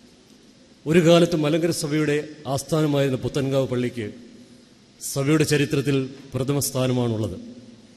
ഏറ്റവും പ്രതിസന്ധികൾ നിറഞ്ഞ കാലഘട്ടത്തിൽ 43 വർഷക്കാലം മലങ്കര സഭയെ ധീരമായി നയിച്ചിരുന്ന വ്യക്തിത്വമായിരുന്നു 6-ാം മാർത്തോമ. 3 പുണ്യപിതാക്കന്മാർ അന്ത്യവിശ്രമം കൊള്ളുന്ന ഈ ദേവാലയത്തിൽ അംഗങ്ങളായതിൽ ഞങ്ങൾ അഭിമാനം കൊള്ളുകയാണ്. മലങ്കര ഓർത്തഡോക്സ് സഭയെപ്പറ്റി ദീർഘവീക്ഷണമുള്ള ഒരു വ്യക്തിത്വം ആയിരുന്നു കാലം ചെയ്ത കാതോലിക്കേറ്റ് രത്നദീപം പുത്തൻകാവിൽ കൊച്ചു തിരുമേനി. തിരുമേനിയുടെ കഠിനാധ്വാനത്തിൻ്റെ പ്രതിഫലനമാണ് പുത്തൻകാവ് മെട്രോപൊളിറ്റൻ സ്കൂൾ ഉൾപ്പെടെയുള്ള സഭയുടെ അനേക വിദ്യാഭ്യാസ സ്ഥാപനങ്ങൾ. മലയാള സാഹിത്യത്തിൽ 150 പതിപ്പുകൾ പിന്നിട്ട ആടുജീവിതം എന്ന പ്രശസ്തമായ കൃതിയുടെ കർത്താവാണ് ശ്രീ ബെന്യാമിൻ. സാഹിത്യരംഗത്ത് ലോകപ്രശസ്തമായ നിലയിൽ അറിയപ്പെടുവാൻ മലങ്കര ഓർത്തഡോക്സ് സഭയുടെ അംഗമായ ശ്രീ ബെന്യാമിൻ സാധിച്ചതിൽ നമ്മൾക്കും അഭിമാനിക്കാം. വീണ്ടും വീണ്ടും നേട്ടങ്ങൾ കൈവരിക്കുവാനും മലയാള സാഹിത്യത്തിന് മുതൽക്കൂട്ടാകുന്ന കൃതികൾ രചിക്കുവാനും ശ്രീ ബെന്യാമിന് സാധിക്കട്ടെ എന്ന് ആശംസിക്കുന്നു. പുണ്യപിതാക്കന്മാരുടെ മധ്യസ്ഥത എല്ലാവർക്കും അനുഗ്രഹമായി തീരട്ടെ എന്ന് ആശംസിച്ചുകൊണ്ട് എന്റെ വാക്കുകൾ ചുരുക്കുന്നു. സഭാ മാനേജിംഗ് കമ്മിറ്റി അംഗവും ഈ പ്രോഗ്രാമിന്റെ ജനറൽ കൺവീനറുമായ ശ്രീ സുനിൽ പി ഉമ്മനെ ആശംസകൾ അറിയിക്കുന്നതിനായി ആദരപൂർവ്വം ക്ഷണിച്ചുകൊള്ളും. വലിയ സന്തോഷത്തോടു കൂടിയാണ് ഞാൻ നിൽക്കുന്നത്. ഒരു വലിയ സാഹിത്യകാരൻ എൻ്റെ സമീപത്ത് 2-3 മണിക്കൂർ വളരെ ക്ഷമയോടിരിക്കുകയാണ്. പുത്തൻകാവിൽ കൊച്ചു തിരുമേനിക്ക് സാഹിത്യത്തോടൊക്കെ വലിയ താല്പര്യമായിരുന്നു.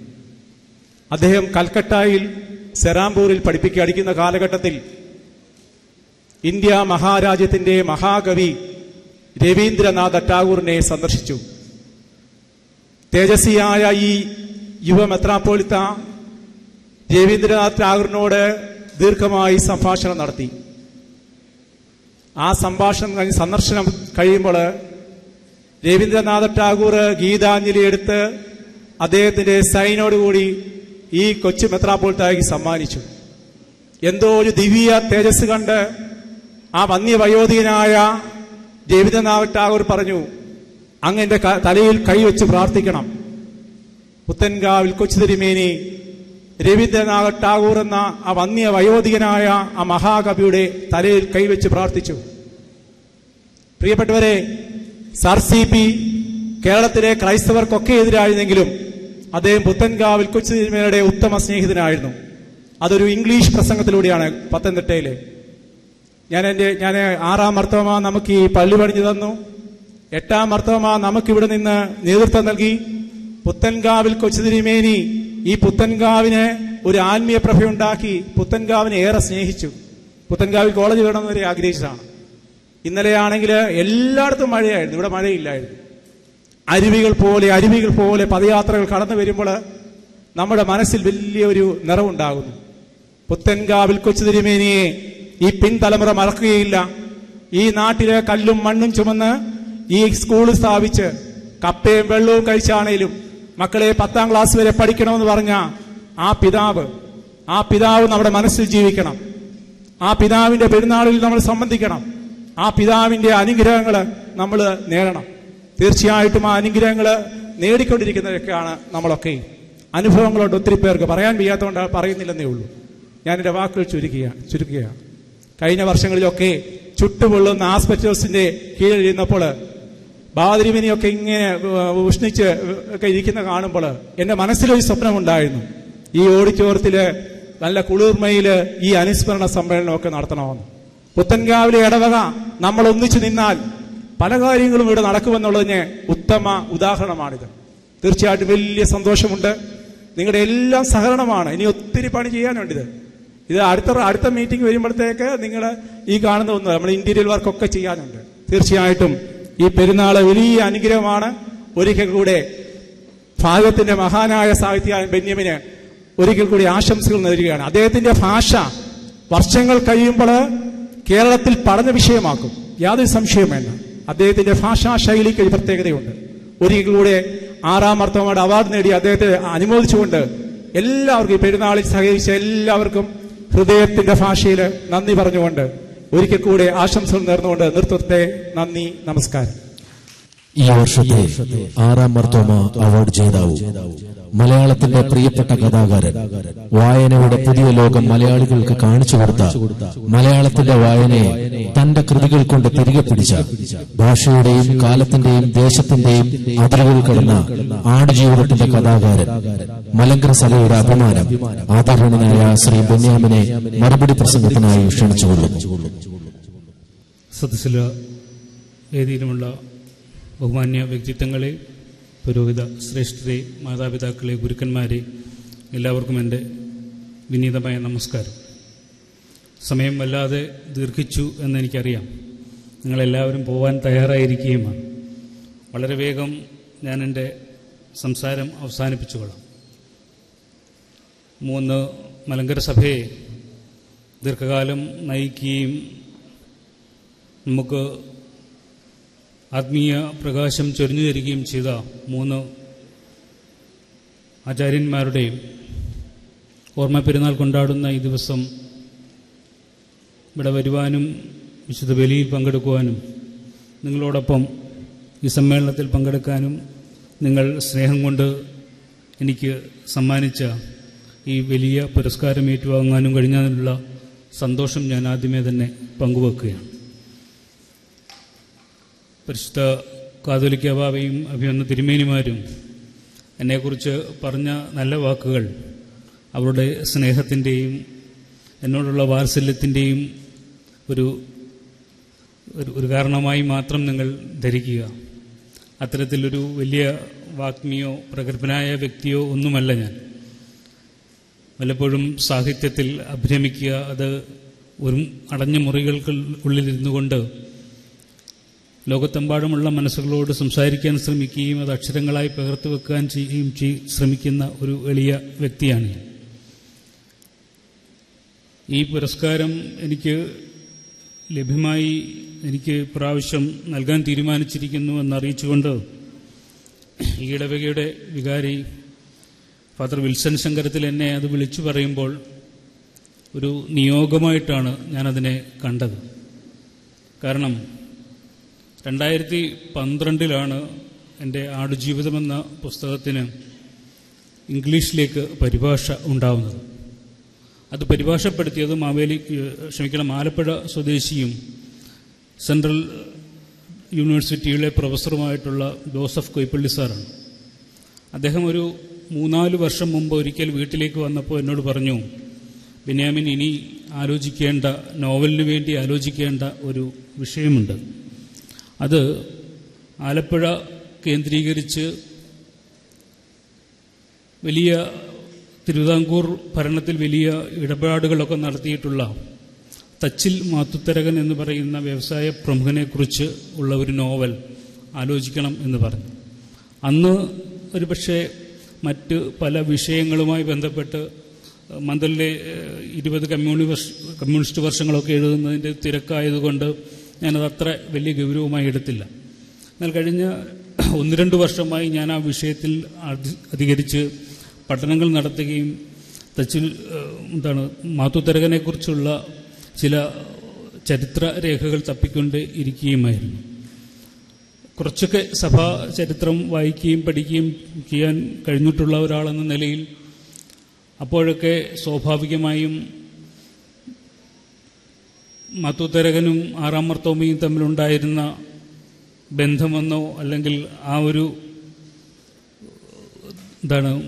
സങ്കടകരമായ അവസ്ഥ ഒക്കെ നിങ്ങൾക്ക് എല്ലാവർക്കും അറിയാവുന്നതായതുകൊണ്ടാണ് ഞാൻ അതിനെക്കുറിച്ച് ദീർഘമായി പറയാത്തത്. വേദപുസ്തകത്തിൻ്റെ പരിഭാഷയുടെ ഒരു കാലം. ഈ കാലയളവിൽ തന്നെയാണ് അച്ഛനിവിടെ സൂചിപ്പിച്ചതുപോലെ ആദ്യമായിട്ടല്ല മലങ്കര സഭയിൽ നിന്ന് എനിക്കൊരു പുരസ്കാരം ലഭിക്കുന്നത്. ചന്ദനപ്പള്ളി ഇടവകയുടെ ഒരു പുരസ്കാരം, അത് കഴിഞ്ഞ് അടൂരിലെ കായംകുളം റമ്പാച്ചൻ്റെ പേരിലുള്ള മറ്റൊരു പുരസ്കാരം, ഇവ രണ്ടും എനിക്ക് ലഭിച്ചു. ഇത് മൂന്നാമത്തെ പുരസ്കാരമാണ്. വേദപുസ്തക പരിഭാഷയുമായിട്ടുള്ള കാര്യങ്ങൾ പഠിക്കുമ്പോഴാണ് പെട്ടെന്ന് കായംകുളം ഫിലിപ്പോസ് റമ്പാച്ചൻ്റെ പേരിലുള്ള പുരസ്കാരം എനിക്ക് ലഭിക്കുന്നത്.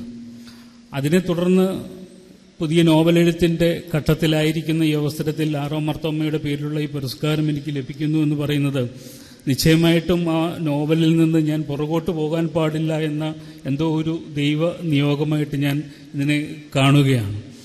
അതിൻ്റെ ആദ്യ നടപടികൾ വളരെയധികം ചരിത്രരേഖകൾ പഠിക്കാനുണ്ട്. മാർത്താണ്ഡ വർമ്മ മുതൽ ധർമ്മരാജാവ് തുടങ്ങിയ രാജാക്കന്മാർ, തിരുവിതാംകൂർ രാജാക്കന്മാരെ കുറിച്ചുള്ള പഠനങ്ങൾ, ബെഞ്ചമിൻ ബേലിയെ പോലുള്ള മിഷണറിമാരെ കുറിച്ചുള്ള പഠനങ്ങൾ, അങ്ങനെ ധാരാളം പഠനങ്ങൾ, ചരിത്രരേഖകൾ പഠിച്ച് നടത്തേണ്ട ഒരു നോവലെഴുത്താണ്. എത്ര കാലം കൊണ്ടത് പൂർത്തിയാക്കാൻ കഴിയും എന്ന് എനിക്ക് അറിഞ്ഞുകൂടാ. പക്ഷേ നിങ്ങളുടെ ഈ സ്നേഹം എന്നെ അതിൽ ഉറപ്പിച്ചു നിർത്തുന്നുണ്ട് എന്നുള്ള കാര്യത്തിൽ യാതൊരു സംശയവുമില്ല.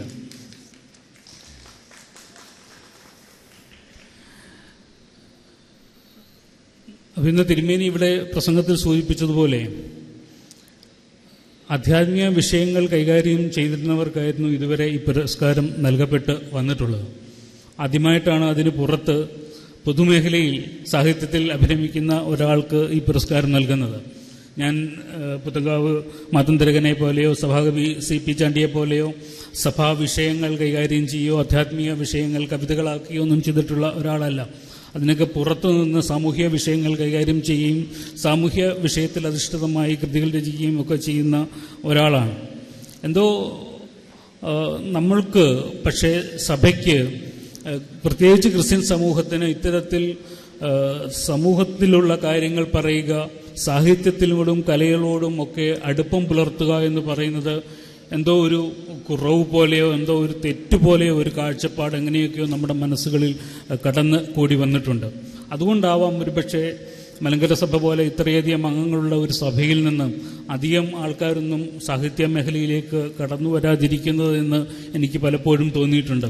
അല്ലാതെ നമ്മുടെ കുട്ടികൾക്ക് കഴിവില്ലാത്തത് കൊണ്ടോ അവർ ഇതിൽ താല്പര്യം പ്രകടിപ്പിക്കാത്തത് കൊണ്ടോ അല്ല. പക്ഷേ അവരെ പ്രോത്സാഹിപ്പിക്കുന്നതിൽ, അവർക്ക് പിന്തുണ കൊടുക്കുന്നതിൽ നിങ്ങൾ അതിനുകൂടി പരിശ്രമിക്കേണ്ടവരാണ് എന്ന തരത്തിൽ നമ്മളവരെ വളർത്തിക്കൊണ്ടുവരുന്നതിൽ എന്തോ ഒരു ശുഷ്കാന്തിക്കുറവ് നാം ഇപ്പോഴും കാണിക്കുന്നുണ്ട്.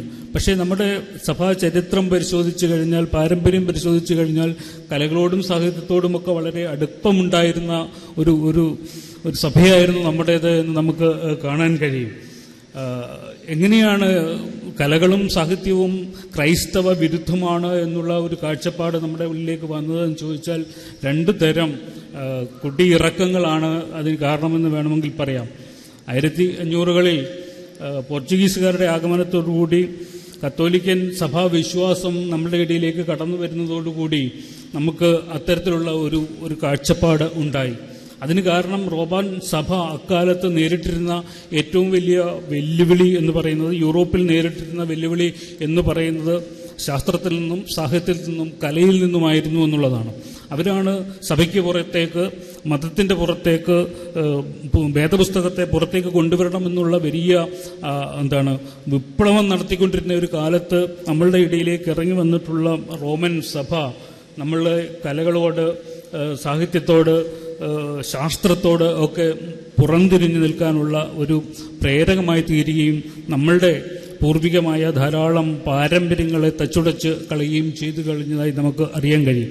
അതിനു മുമ്പ് നമുക്ക് മനോഹരമായ കല്യാണപ്പാട്ടുകൾ ഉണ്ടായിരുന്നു, വാൽത്തുറപ്പാട്ടുകൾ ഉണ്ടായിരുന്നു, റമ്പാൻ പാട്ടുകൾ ഉണ്ടായിരുന്നു, അങ്ങനെ പരിശുമുട്ടുകളി നമുക്കുണ്ടായിരുന്നു, മാർഗം കളി നമുക്കുണ്ടായിരുന്നു, ചവിട്ടുനാടകം നമുക്കുണ്ടായിരുന്നു. അത്തരത്തിൽ കലയുടെയും സാഹിത്യത്തിൻ്റെതുമായ വലിയ ഒരു പാരമ്പര്യമുണ്ടായിരുന്ന സമൂഹത്തിനിടയിലേക്ക് ഇത്തരത്തിലുള്ള ഒരു വ്യാപനം ഉണ്ടാവുന്നത്. രണ്ടാമതായി 19-ാം നൂറ്റാണ്ടിൻ്റെ അവസാനത്തോടുകൂടി പ്രൊട്ടസ്റ്റന്റ് സഭകളുടെ, പ്രത്യേകിച്ച് പെന്തിക്കോസ്ത് സഭകളുടെ ഒരു കടന്നുവരവുണ്ടാവുകയും ഇത്തരത്തിലുള്ള എല്ലാത്തരം കലകളും സാഹിത്യങ്ങളും ക്രൈസ്തവ വിരുദ്ധമാണ് എന്നുള്ള ഒരു വലിയ പ്രചരണം ഉണ്ടാവുകയും നമ്മളതിന് അടിമപ്പെട്ടു പോവുകയും ആ വിശ്വാസങ്ങൾ, അത്തരം പ്രചരണങ്ങൾ ഇപ്പോഴും നമ്മുടെ ഉള്ളിൽ രൂഢമൂലമായി അവസാനിക്കുകയും ചെയ്യുന്നത് കൊണ്ടാണ് നമുക്കിപ്പോഴും ഒരു പുറംതിരിഞ്ഞു നിൽപ്പതെന്ന് എനിക്ക് തോന്നുന്നു. പലപ്പോഴും മധ്യ തിരുവിതാംകൂറിലെ വിദ്യാലയങ്ങളിലേക്ക് പോകുമ്പോൾ അവിടെ കുട്ടികളോട് സംസാരിക്കുമ്പോൾ നമുക്കറിയാം, അവർ പാഠപുസ്തകങ്ങൾക്ക് പുറത്ത് എന്തെങ്കിലും വായിച്ചിട്ടുണ്ടോ എന്ന് ചോദിക്കുമ്പോൾ അപൂർവം വിദ്യാർത്ഥികൾ മാത്രമായിരിക്കും സാഹിത്യത്തെ നെഞ്ചോട് ചേർത്ത് പിടിച്ചിട്ടുള്ളവർ, ഏതെങ്കിലും ഒരു നോവൽ വായിച്ചിട്ടുള്ളവർ, ഏതെങ്കിലും ഒരു കഥ വായിച്ചിട്ടുള്ളത് എന്ന് നമുക്കറിയാം. കാരണം നമ്മൾ അവരെ പ്രോത്സാഹിപ്പിക്കുന്നില്ല അത്തരത്തിൽ എന്നുള്ളതാണ് യാഥാർത്ഥ്യം. പക്ഷേ ഏറ്റവും മനോഹരമായി നമ്മൾ പറയാൻ ആഗ്രഹിക്കുന്ന കാര്യങ്ങൾ, ഏറ്റവും മനോഹരമായി പറയുവാനുള്ള മീഡിയമാണ് കഥയും നോവലും എന്ന് ലോകത്ത് എമ്പാടും അറിയാവുന്ന കാര്യമാണ്. നമ്മുടെ ഒക്കെ ഗുരുനാഥൻ യേശുക്രിസ്തു പോലും അദ്ദേഹത്തിൻ്റെ ആശയങ്ങൾ സമൂഹത്തോട് പറഞ്ഞത് കഥകൾ കൂടിയാണ് എന്ന് നമുക്കറിയാം. പക്ഷേ നമ്മൾ കഥകളെ ഇന്ന് തെറ്റായ രീതിയിൽ വ്യാഖ്യാനിക്കുന്നു. ലോകപ്രശസ്ത എഴുത്തുകാരൻ, പെറൂവിയൻ എഴുത്തുകാരൻ മരിയ വർഗാസ യോസ അദ്ദേഹത്തിൻ്റെ നോബൽ സമ്മാന പ്രസംഗത്തിൽ കഥകൾ എങ്ങനെയാണ് സമൂഹത്തിൽ നന്മകൾ പ്രവർത്തിക്കുന്നതിനിടയായിട്ടുള്ളത് എന്ന് അദ്ദേഹം വലിയ ഒരു പ്രസംഗത്തിൽ അദ്ദേഹം പറയുന്നുണ്ട്. ഒരു കാലത്ത് വളരെ മോശം ജീവിയായിരുന്ന മനുഷ്യനെ സംസ്കാരചിത്തനാവുന്നതിന്, സ്വാതന്ത്ര്യബോധം വളർത്തുന്നത്, അവൻ്റെ ഉള്ളിൽ നീതിബോധം വളർത്തുന്നതിന് ഒക്കെ കഥകൾ വഹിച്ചിട്ടുള്ള പങ്ക് വളരെ വലുതാണ്. പിന്നീട് നമ്മളതിനെ നാടോടി കഥകളെന്നോ ഇതിഹാസങ്ങളെന്നോ ഉപനിഷത്തുകളെന്നോ ഒക്കെ പേരുകൾ വിളിച്ച് നമ്മളതിനെ മറ്റൊരു തരത്തിൽ വ്യാഖ്യാനിച്ചുവെങ്കിൽ പോലും ആത്യന്തികമായി കഥകളാണ് മനുഷ്യൻ്റെ ഉള്ളിലെ നന്മകൾ വളർത്തുവാൻ നമ്മളെ സഹായിച്ചിട്ടുള്ളത്, നമ്മളുടെ ഉള്ളിലെ മനുഷ്യത്വത്തെ ഉണർത്തുന്നതിനെ സഹായിച്ചിട്ടുള്ളത് എന്ന് അദ്ദേഹം പറയുന്നുണ്ട്.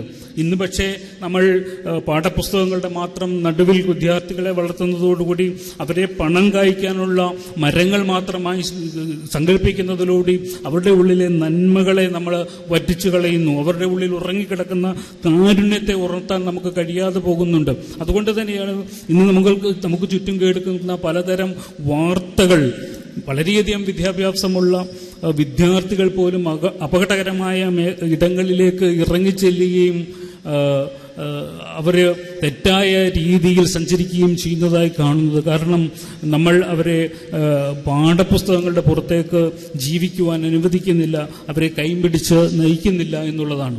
രണ്ടാമതായി ഞാൻ മുമ്പേ ഇവിടെ സൂചിപ്പിച്ച പ്രൊട്ടസ്റ്റന്റ് വിശ്വാസത്തിൻ്റെ ഒരു കടന്നുവരവ്. നമ്മൾ ഓർത്തഡോക്സ് സഭാവിശ്വാസികളാണ് എന്നൊക്കെ പറയുമ്പോൾ പോലും നമ്മുടെ ഉള്ളിൽ ഉറങ്ങിക്കിടക്കുന്ന ഈ പ്രൊട്ടസ്റ്റന്റ് വിശ്വാസങ്ങൾ എത്രത്തോളം രൂഢമൂലമാണ് എന്ന് നമ്മൾ ആഴത്തിൽ പരിശോധിക്കണം. കാരണം അവർ വളർത്തിക്കൊണ്ടുവരുന്ന, അവർ പഠിപ്പിച്ചുകൊണ്ടുവരുന്ന ആർത്തിയുടേതായ ഒരു ക്രിസ്തുവിനെ നമ്മളും അറിയാതെയൊക്കെ സംശീകരിക്കുവാൻ നമ്മൾക്ക് ഇടയായിട്ടുണ്ട്. നമ്മൾ പെരുന്നാളുകൾക്ക് കൂടുന്നത് എന്തിനാണ്? പദയാത്രകൾ നടത്തുന്നത് എന്തിനാണ്?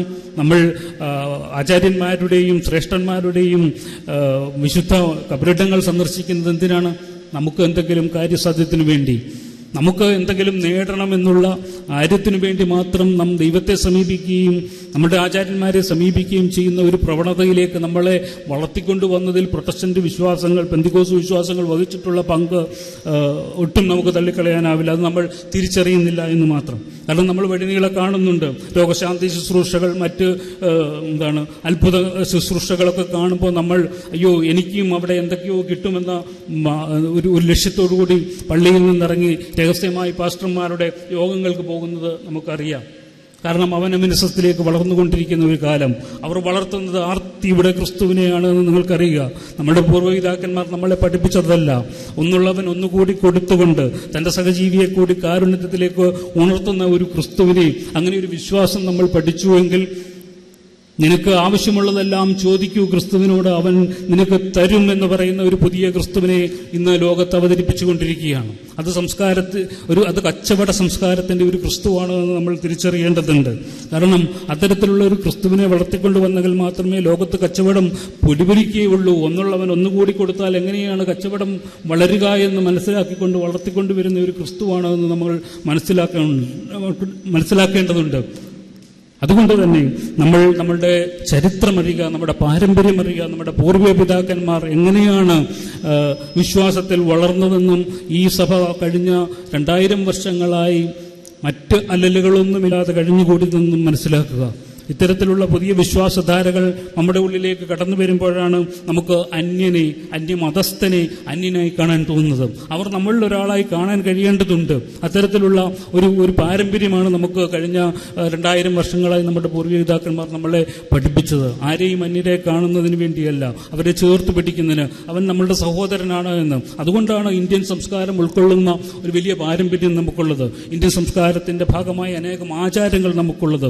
അതൊരു മോശമാണ് എന്ന് ഒരു പാസ്റ്റർ വന്ന് നമ്മളോട് പറയുമ്പോൾ നമുക്കതിനെ രജിസ്റ്റർ ചെയ്യാൻ കഴിയാത്തത് നമുക്ക് ചരിത്രം അറിയാത്തത് കൊണ്ടാണ്. ബൈബിൾ മാത്രമാണ് ശരിയെന്ന് പറയുമ്പോൾ ബൈബിളിന് മുമ്പേ സഭയുണ്ടായിരുന്നുവെന്നും ബൈബിളിന് മുമ്പേ ആചാരങ്ങൾ ഉണ്ടായിരുന്നെന്നും പാരമ്പര്യമുണ്ടായിരുന്നെന്നും ബൈബിൾ എന്ന് പറയുന്ന ഒരു പുസ്തകം മാത്രമല്ല നമ്മുടെ വിശുദ്ധമായ ആചാരങ്ങളുടെ അടിസ്ഥാനമെന്നും അതിന് പാരമ്പര്യങ്ങളുടേതായ വലിയ വഴിത്താരകളുണ്ട് എന്നും മനസ്സിലാക്കുന്നത് കൂടി ചെയ്യുമ്പോഴാണ് നമുക്ക് ഇത്തരം പ്രൊട്ടസ്റ്റന്റ് വിശ്വാസങ്ങൾക്ക് എതിരെ നമുക്ക് തലയുയർത്തിപ്പിടിച്ച് നിൽക്കാനാവുക. ടോൾസ്റ്റോയിയുടെ ഒരു കഥയുണ്ട്. ഒരിക്കൽ ഒരു അകലെ ഉള്ള ഒരു കടലിന് നടുവിലുള്ള ഒരു ദ്വീപിലേക്ക് ഒരു ബിഷപ്പും ഒരു പുരോഹിതനും കൂടി സുവിശേഷം പറയാൻ വേണ്ടി ചെല്ലുകയാണ്. വളരെ പൗരാണികമായ ആചാരങ്ങൾ ഉണ്ടായിരുന്ന ശ്രേഷ്ഠമായ ഇടങ്ങളിലേക്ക് പുതിയ വിശ്വാസം പഠിപ്പിക്കാൻ ചെല്ലുകയാണ്. അവരവിടെ ചെന്നു, കഥകളൊക്കെ പഠിപ്പിച്ചു. എല്ലാം കഴിഞ്ഞു, നിങ്ങളെല്ലാവരും നവക്രിസ്ത്യാനികളായി തീർന്നല്ലോ എന്ന് പറഞ്ഞ് അവരെ ആശ്വസിപ്പിച്ച് തിരിഞ്ഞ് അവർ ബോട്ടിൽ കയറി തിരിച്ചു വരുമ്പോൾ അവരത്ഭുതത്തോടുകൂടി ബോട്ടിന്റെ അപരത്ത് നിന്ന് നോക്കുമ്പോൾ ഒരു കാഴ്ച കാണുന്നു. ആ കാഴ്ച കണ്ട് ബോട്ടിന്റെ അമരത്ത് നിന്ന ബിഷപ്പ് ആദ്യം തലകറങ്ങി വീണു. തൊട്ടു പിന്നാലെ പുരോഹിതനും തലകറങ്ങി വീണു.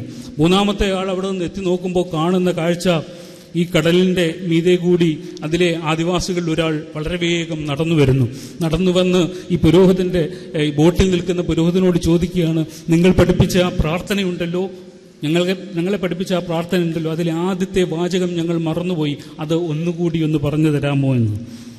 അവർ പഠിപ്പിച്ച ഈ പുതിയ പ്രാർത്ഥനകൾക്കൊന്നും അർത്ഥമില്ല എന്നും അതിനേക്കാൾ ആത്മീയ നിറവുള്ള മനുഷ്യർ അവിടെ തന്നെ ഉണ്ടായിരുന്നുവെന്നും ടോൾസ്റ്റോയി ഒരു കഥയിലൂടെ നമ്മളോട് പറയുകയാണ്. നമ്മുടെ പാരമ്പര്യത്തിൽ നിന്ന്, നമ്മുടെ ആചാരത്തിൽ നിന്ന് നമ്മളെ പുതിയതായി പഠിപ്പിക്കാൻ വരുന്നവരെക്കാൾ ആത്മീയ നിറവ് നമുക്കുണ്ട് എന്നുള്ള ഒരു ബോധ്യത്തോടു കൂടി വേണം നമ്മൾ നമ്മുടെ സഭാമക്കളായി ഇവിടെ നിൽക്കുവാൻ. അപ്പോഴാണ് നമ്മൾക്ക് ഇത്തരം വലകളിൽ വീഴാൻ കഴിയാതെ പോകുന്നത്, അല്ലെങ്കിൽ അവരെ ചേർത്ത് നിൽക്കാൻ കഴിയുന്നത്, നമ്മളുടെ പാരമ്പര്യത്തിൽ ഉറച്ചു നിൽക്കാൻ കഴിയുന്നത് എന്ന് നമ്മൾ മനസ്സിലാക്കുക. നമ്മുടെ കുട്ടികളെ അവർ ആഗ്രഹിക്കുന്ന ഇടങ്ങളിലേക്ക് ചിറക് വിരിച്ചു വിടുവാൻ നിങ്ങൾ തയ്യാറാകേണ്ടതുണ്ട്. എല്ലാവരും ഒരേ അച്ചിൽ വാർത്ത സന്തതികളല്ല. ഓരോ മനുഷ്യരെയും ഈ ഭൂമിയിലേക്ക് തുറന്നുവിടുന്നത്, ഈശ്വരൻ തുറന്നുവിടുന്നത് അവർക്ക് വ്യത്യസ്ത തരം കഴിവുകളായിട്ടാണ്. അത് കണ്ടെത്താൻ അവരെ സഹായിക്കേണ്ടതുണ്ട്. എല്ലാവരും ഡോക്ടർമാരാവാനും എല്ലാവരും എഞ്ചിനീയർമാരാവാനും എല്ലാവരും IT പ്രൊഫഷൻസ് ആവാനുമുള്ളവരല്ല. അവരിലുള്ള കലകൾ നമ്മൾ കണ്ടെത്തുന്നുണ്ട്. അവരുടെ ഉള്ളിലുള്ള സംഗീതം നമ്മൾ കണ്ടെത്തുന്നുണ്ട്. അവരുടെ ഉള്ളിലുള്ള സാഹിത്യത്തെ നമ്മൾ കണ്ടെത്തുന്നുണ്ട്. അങ്ങനെ ലോകത്തിന്റെ എല്ലാ ഇടങ്ങളിലേക്കും പറന്ന് പന്തലിച്ച് സമൂഹത്തിന് ഗുണപ്രദമുള്ള വ്യക്തിത്വങ്ങളായി തീർക്കുന്നതിൽ നാം കൂടുതൽ ശുഷ്കാന്തി കാണിക്കേണ്ടതുണ്ട്. ഈ അവധിക്കാലത്ത് നമുക്ക് ആ കുട്ടികളോട് ചെയ്യാവുന്ന കാര്യം, നിങ്ങൾ അവരെ ഷോപ്പിംഗ് മാളുകളിൽ കൊണ്ടുപോയി വലിയ വസ്ത്രങ്ങൾ വാങ്ങിച്ചു കൊടുക്കുകയും പുതിയ സിനിമകൾക്ക് കൊണ്ടുപോവുകയും ഒക്കെ ചെയ്തതിനോടൊപ്പം ഏതെങ്കിലും ഒരു പുസ്തകശാലയിൽ കൊണ്ടുപോയി അവർക്ക് 2 പുസ്തകങ്ങൾ വാങ്ങിച്ചു കൊടുക്കാനും, പുസ്തകങ്ങൾ, കഥകൾ, സാഹിത്യം അവരോട് എങ്ങനെ സംസാരിക്കുന്നു എന്ന് ഒരു പരീക്ഷണം നടത്താനും നിങ്ങൾ തയ്യാറാവണം. അവർ പുസ്തകങ്ങൾ കാണട്ടെ, അതിലൂടെ സമൂഹത്തിന് നൽകുന്ന സന്ദേശങ്ങൾ മനസ്സിലാകട്ടെ. അതിലൂടെ അവർ നല്ല മനുഷ്യരായി, നല്ല വ്യക്തിത്വമുള്ള, സമൂഹത്തിന് ഗുണപ്രദമാകുന്ന വ്യക്തികളായി തീരാൻ നമുക്ക് ഇടയാവട്ടെ. അതാവട്ടെ നമ്മുടെ ഈ കൂടിച്ചേരലിന്റെ, പെരുന്നാൾ ആഘോഷത്തിന്റെ ഒക്കെ അന്തസത്ത എന്ന് മാത്രം പറഞ്ഞുകൊണ്ട് നിങ്ങൾ നൽകിയ ഈ സ്നേഹം ഉപഹാരം ഞാൻ എൻ്റെ കുനിഞ്ഞ ശിരസ് കൊണ്ടും നിറഞ്ഞ ഹൃദയം കൊണ്ടും സ്വീകരിക്കുന്നു. നിങ്ങൾ എനിക്ക് നൽകാവുന്ന മറുപടി അല്ലെങ്കിൽ എനിക്ക് നൽകാവുന്ന തിരിച്ചു നൽകാവുന്ന സമ്മാനം അക്ഷരങ്ങളാണ്. ഒറ്റപ്പെട്ട മുറിയിൽ ഏകാന്തനായി ഇരുന്നു കൊണ്ട് നിശ്ചയമായിട്ടും അക്ഷര തപസ് ഞാൻ തുടരും. നിങ്ങൾ എനിക്ക് എൻ്റെ മേൽ വെച്ച വിശ്വാസം നിശ്ചയമായും ഞാൻ കാത്തു പുലർത്തും. ഞാൻ അതിനുവേണ്ടിയുള്ള കഠിന യത്നങ്ങളിൽ തുടരുക തന്നെ ചെയ്യും. ഈ പുരസ്കാരം നിറഞ്ഞ ഹൃദയത്തോടുകൂടി സ്വീകരിച്ചുകൊണ്ട് ഞാൻ എൻ്റെ വാക്കുകൾ നിർത്തുന്നു. നന്ദി, നമസ്കാരം. കൃതജ്ഞത അറിയിക്കുന്നതിനായി പ്രിയപ്പെട്ട റെനി തോമസ് അച്ഛനെ ആദരപൂർവ്വം ക്ഷണിച്ചുകൊള്ളുന്നു. ദൈവതിരുനാമം മഹത്വപ്പെടുമാറാകട്ടെ. പരിശുദ്ധരും അഭിമന്യരുമായ പിതാക്കന്മാരെ, ആദരണീയരായ വൈദിക ശ്രേഷ്ഠരെ, വേദിയിലും സദസ്സിലും ഉപവിഷ്ടരായിരിക്കുന്ന വിശുദ്ധ വ്യക്തികളെ, പ്രിയ സഹോദരങ്ങളെ, ഇത് ധന്യമായ ഒരു നിമിഷം. 2018 ആറാം മർത്തോമ അവാർഡ് ദാന സമ്മേളനം ഇവിടെ പരിപൂർണതയുടെ അനുഭവത്തിലേക്ക് എത്തിച്ചേരുന്നു. ശ്രേഷ്ഠമായി ഈ സമ്മേളനത്തിന് അനുഗ്രഹീത സാന്നിധ്യം കൊണ്ട് നമ്മളെ അനുഗ്രഹിച്ച ഈ സമ്മേളനം ഉദ്ഘാടനം ചെയ്ത മലങ്കര സഭയുടെ പരിശുദ്ധ ബസേലിയോസ് മാർത്തോമ പൗലോസ് ദ്വിതീയൻ കാതോലിക്ക ബാബ തിരുമനസിന്റെ സാന്നിധ്യം, അനുഗ്രഹവചസ്സുകൾ നമുക്ക് ഏറ്റവും ധന്യമായി തീർന്നു. ശാരീരികമായ ചില അസ്വസ്ഥതകളും ജോലിത്തിരക്കുകളും ഒക്കെയും ഇടയിൽ പരിശുദ്ധ തിരുമനസ്സുകൊണ്ട് ഇവിടെ കടന്നു വന്ന നമുക്ക് ഈ പെരുന്നാളിന് ശുശ്രൂഷകൾക്ക് നേതൃത്വം നൽകി പരിശുദ്ധ പിതാവിനോടുള്ള ആദരവ് പരിശുദ്ധ പിതാവിൻ്റെ തൃപ്പാദങ്ങളിൽ വളരെ സ്നേഹപൂർവ്വം വിനയപൂർവ്വം സമർപ്പിക്കട്ടെ. അതോടൊപ്പം തന്നെ വളരെ പ്രാർത്ഥനാപൂർവം ഈ ശുശ്രൂഷകൾക്ക് നേതൃത്വം നൽകി ഇന്നലെയും ഇന്നുമായി അതോടൊപ്പം തന്നെ ഈ പെരുന്നാളോട് ചേർന്ന് നടന്നതായ പുത്തങ്കാവ് തിരുമേനിയുടെ അനുസ്മരണ സമ്മേളനത്തിനും എല്ലാ ശുശ്രൂഷകൾക്കും ആദ്യോടന്തം സാന്നിധ്യം കൊണ്ട് പ്രാർത്ഥനയിൽ നേതൃത്വം നൽകി നമ്മളെ അനുഗ്രഹിച്ച നമ്മുടെ ഇടവക മെത്രാപ്പൊലീത്ത അഭിമന്യ തോമസ് മാർ അത്താനാസിസ് തിരുമേനിയുടെ ശക്തമായ നേതൃത്വവും ഉപദേശങ്ങളും എല്ലാം ഈ അവസരം വളരെ നന്ദി നിറഞ്ഞ ഹൃദയത്തോടുകൂടി ഓർക്കുന്നു. അഭിമന്യ പിതാവിൻ്റെ തൃപ്പാദങ്ങളിൽ എല്ലാവരുടെയും നാമത്തിലുള്ള സ്നേഹാദരവുകൾ അർപ്പിക്കട്ടെ.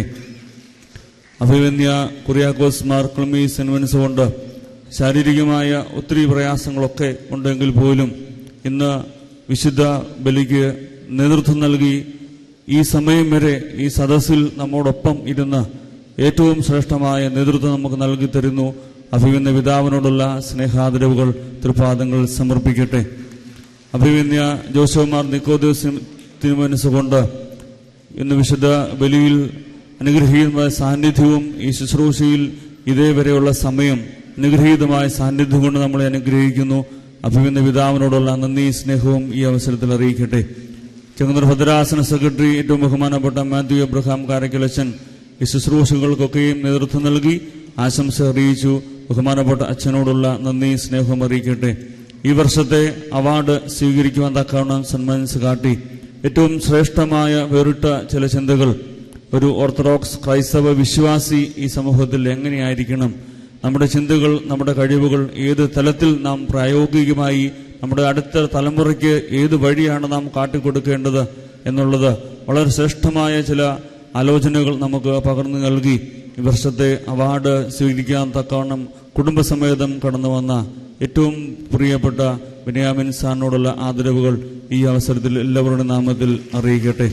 സാന്നിധ്യം കൊണ്ട് നമ്മളെ അനുഗ്രഹിക്കുന്ന ഏറ്റവും ശ്രേഷ്ഠരായ വൈദിക സഹോദരങ്ങൾ, പ്രത്യേകിച്ച് കോറോപ്പിസ്കോപ്പ അച്ഛന്മാര്, ആദരണീയരായ വൈദികര്, ശമാശന്മാര്, സെമിനാരി വിദ്യാർത്ഥികള്, ബ്രദേഴ്സ്, അതോടൊപ്പം തന്നെ കടന്നു വന്ന എല്ലാ വൈദിക ശ്രേഷ്ഠനുമുള്ള ആദരവ് ഈ അവസരത്തിൽ അറിയിക്കട്ടെ. സഭാ മാനേജിംഗ് കമ്മിറ്റി അംഗങ്ങൾ, ഭദ്രാസന കൗൺസിൽ അംഗങ്ങൾ എല്ലാവരോടുമുള്ള പ്രത്യേക നന്ദി സ്നേഹവും അതോടൊപ്പം തന്നെ വിവിധ ഇടവകളിൽ നിന്ന് വിശ്വാസികളായി ഈ പെരുന്നാളിൽ വന്ന് സംബന്ധിക്കുന്ന ഈ സമ്മേളനത്തിൽ വന്ന് സംബന്ധിക്കുന്ന എല്ലാവരോടുമുള്ള പ്രത്യേക നന്ദി സ്നേഹവും അറിയിക്കട്ടെ.